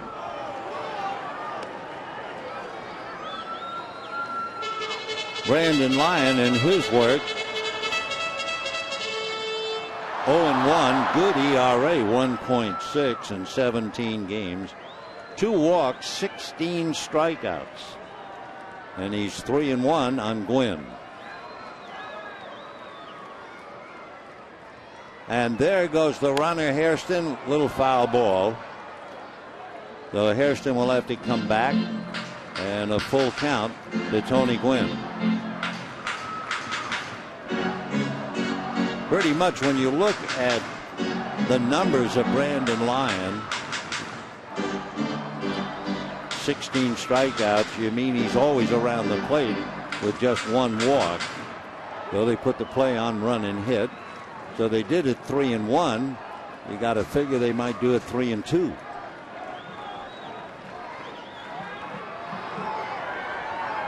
Well, watch Hairston. He's not going. So Gwynn strikes out. That's 17 strikeouts and only 1 walk for Brandon Lyon. Probably a little cutter that just had late action. And with 2 down, the batter is Elian Herrera.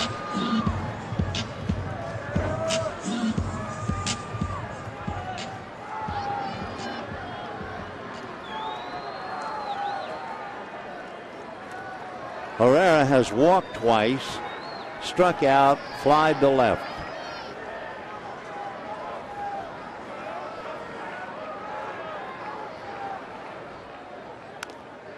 Oh and 1. Pretty good fastball at 92. No balls and 1 strike.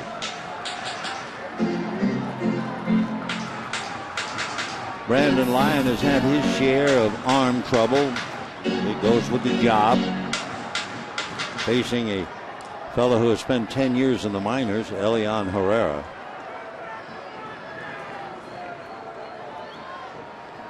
Last year, Brandon Lyon underwent surgery, biceps tendonitis. Foul ball, 0-2 the count.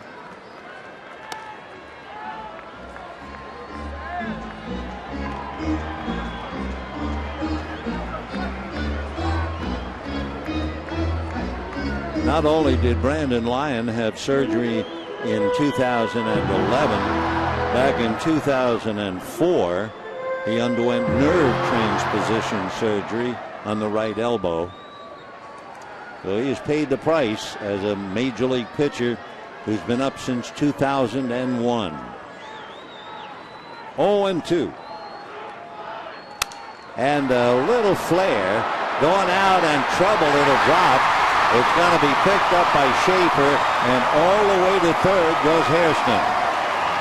A bloop single, and Herrera will take it, and Jerry Sands will be coming up.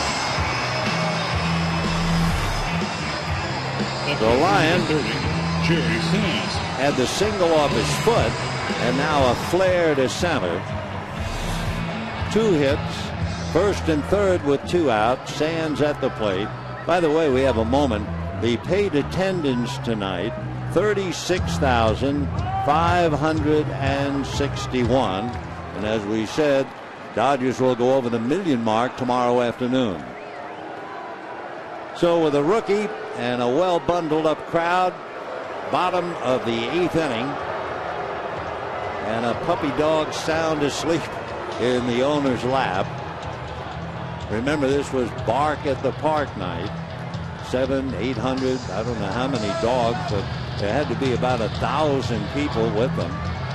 And it looks like it's getting late for most of the dogs.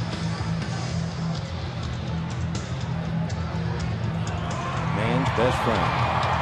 All right, Jerry Sands, they came in for defensive purposes. Now checking in. First and third, 2 out, 8th inning, 3-3. And by the way, Herrera getting that flare single is now hit safely in all 8 of his career starts for the Dodgers. It was a modest thing and thine own, but it's not fishing. You don't throw them back. Ball 1. As we do with a runner at third, and especially in this instance, we check Brandon Lyon. He has 2 wild pitches.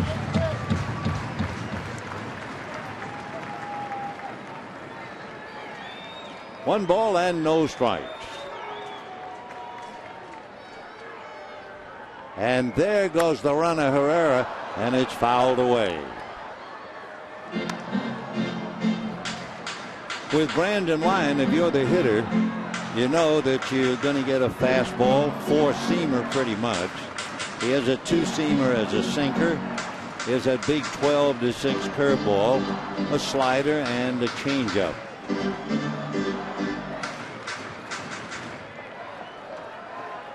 One and one the count to Jerry Sands, hitting .250, 1 run batted in.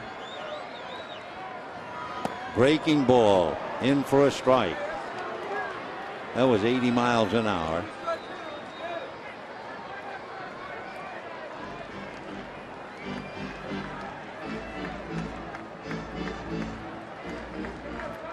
Herrera and Hairston, first and third, 2 out. 1 ball and 2 strikes. Runner goes, slider swung on and missed, and that's that. So Sands strikes out. Good slider to take care of him. No runs, 2 hits, 2 left. And at the end of 8, a 3-3 tie.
With the bases loaded, J.D. Martinez hit a line drive sinking to right, and Andre Ethier made a spectacular catch to save at least 2 runs. In the 4th inning with a runner on, J.D. Martinez crashed into the left field wall to take an extra base hit away from Ellis and a run. Bud Norris was certainly approving it. So 2 wonderful plays by the Dodger right fielder and the Astro left fielder. And now the Astro left fielder will be on deck as Jose Altuve checks in. He is 1 for 4 tonight and ball 1. So you have an infielder who's 5'5", maybe 5'6", and a pitcher who is 6'6". Altuve hitting .310.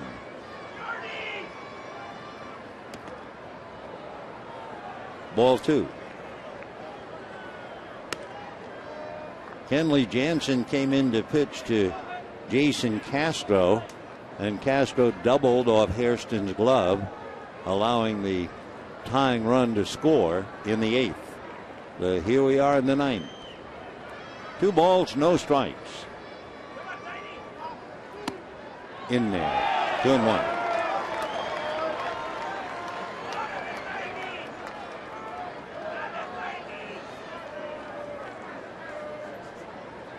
Billingsley, Elbert, Guerra, Belisario, and Jansen. And a high slicing fly ball into deep right center. In the corner goes Ethier. So 1 away on a drive to right center. A reminder, be with us Tuesday at 7:10 for the infield. Steve Garvey, Davey Lopes, Bill Russell, and Ron Say bobblehead night, presented by State Farm. For tickets, visit Dodgers.com/promotions. So Altuve, a long fly ball caught by Ethier. And now here is J.D. Martinez. Struck out, lost a couple of RBIs and a base hit to Ethier's catch, then struck out and popped up. Hitting .236. Ball 1. Martinez with 4 home runs, 27 runs batted in.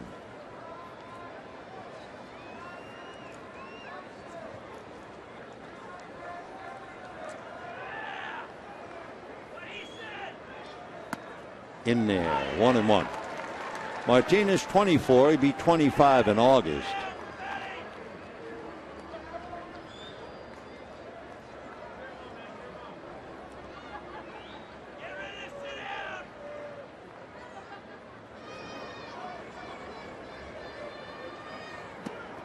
Ball 2. Martinez went to a small college, Nova Southeastern University in Florida.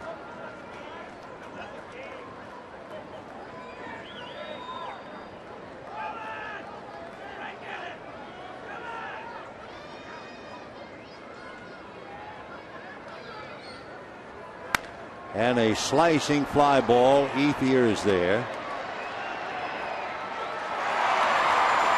So you have 2 out, top of the 9th inning in a 3-3 tie. And the batter will be Carlos Lee against Kenley Jansen. Kenley Jansen and Carlos Lee. Lee is 0 for 1 with a walk in the past. Lee with 4 home runs, 22 runs batted in.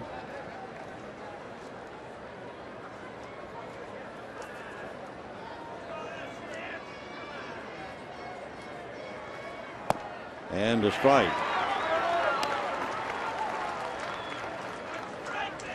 Lee is the rare power hitter who doesn't strike out. And he's hit as many as 32, and he's done that a couple of times. 0-1. Fool, bad ball. 0-2 the count. Lee, throughout his career, has never struck out 100 times. He has struck out only 9 times this year. But he's in a hole again. 0-2. 1 for 4, a single and 3 ground balls. And did he? No. Mike Everett indicating he held up. Carlos Lee is a big man. He is 6'2", 240 pounds.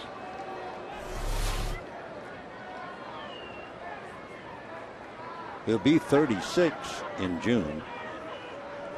1 ball and 2 strikes.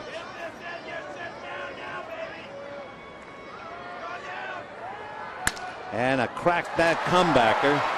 And that will be that for Carlos Lee and the bat. And down go the Astros in the 9th. Here come the Dodgers with Andre Ethier to lead it off in a 3-3 tie.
In center field for a while last night, will finish up in left field tonight in a 2-for-1 switch. Wesley Wright coming out of the bullpen in a 3-3 tie.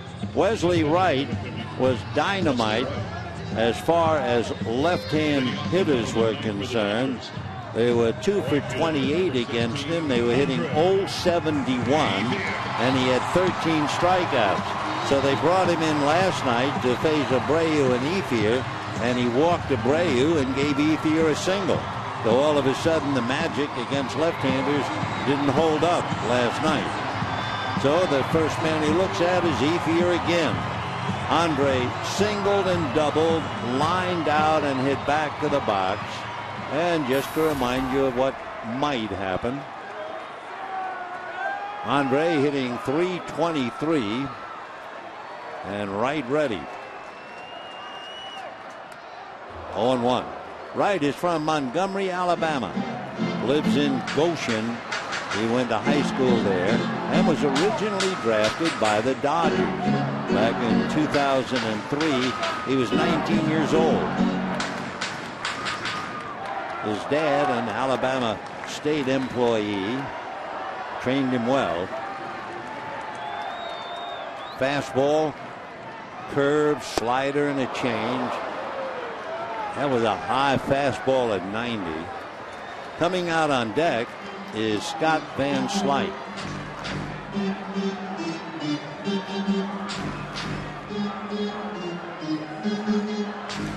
So Ethier with big numbers against left-hand pitching this year, and gets hit on an 0 pitch. 0-2 hit by the pitch. The umpire's gone out just to give him a ball. There's no way in the world Wesley Wright wanted to hit him 0-2. So the winning run is aboard, hit by pitch. Up and in, and got him on the shoulder. For Wright, by the way, that is the second batter that he has hit this year. number 33. And now Scott Van Slyke coming up. Wesley Wright, 27 years old, and hitting Ethier when he had him all set up 0-2. By the way, Ethier was hitting .343 against left-hand pitching, and that's it. So Wright was pretty much wrong. Last night he came in, faced two left-hand hitters, walked one and gave up a base hit to the other. Comes in to face one left-hand hitter and hits him. And the young man goes out. Whoa, here's a man in a hurry. We'll be right back.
Originally signed by the Yankees.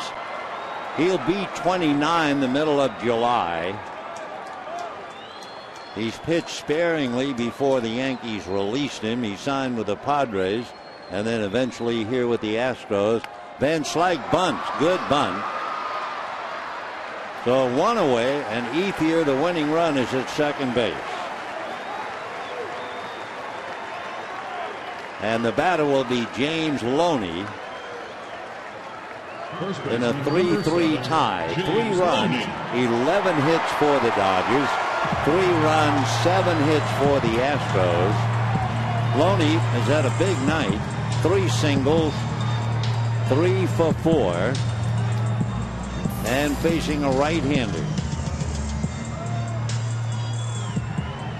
Loney hitting .283 coming into the game against right-handers. They're going to walk him with first base open. And they will take their chances with A.J. Ellis.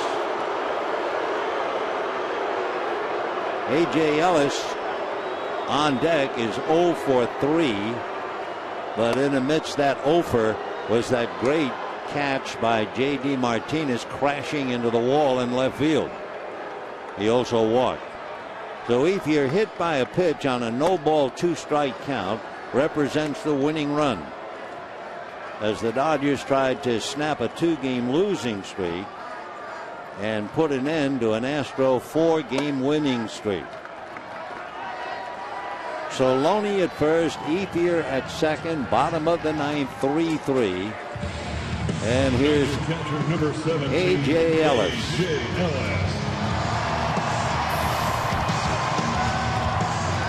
Ellis hitting .311. He is struck out, robbed of a hit. That was a 9-pitch at bat he had before Martinez made the great catch. He walked and flied to center. So Wilton Lopez, basically fastball, slider, and a changeup. On the DL last year, irritation of the ulnar nerve in the right elbow. And ball 1. with runners in scoring position as of right now. A.J. Ellis is hitting .333. 2 on, 1 out, 9th inning, 3-3. Crowd of 36,561. Fastball fouled off. Fastball at 90.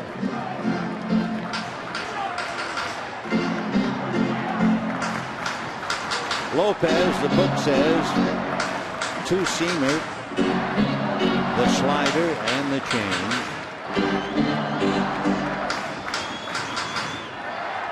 One and one.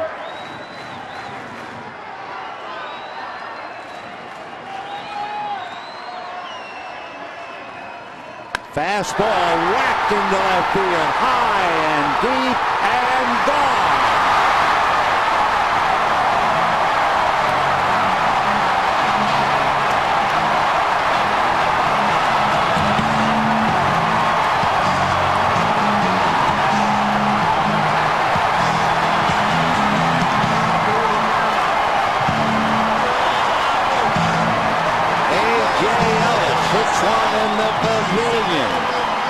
And for A.J., another great moment with runners in scoring position as he comes through yet again.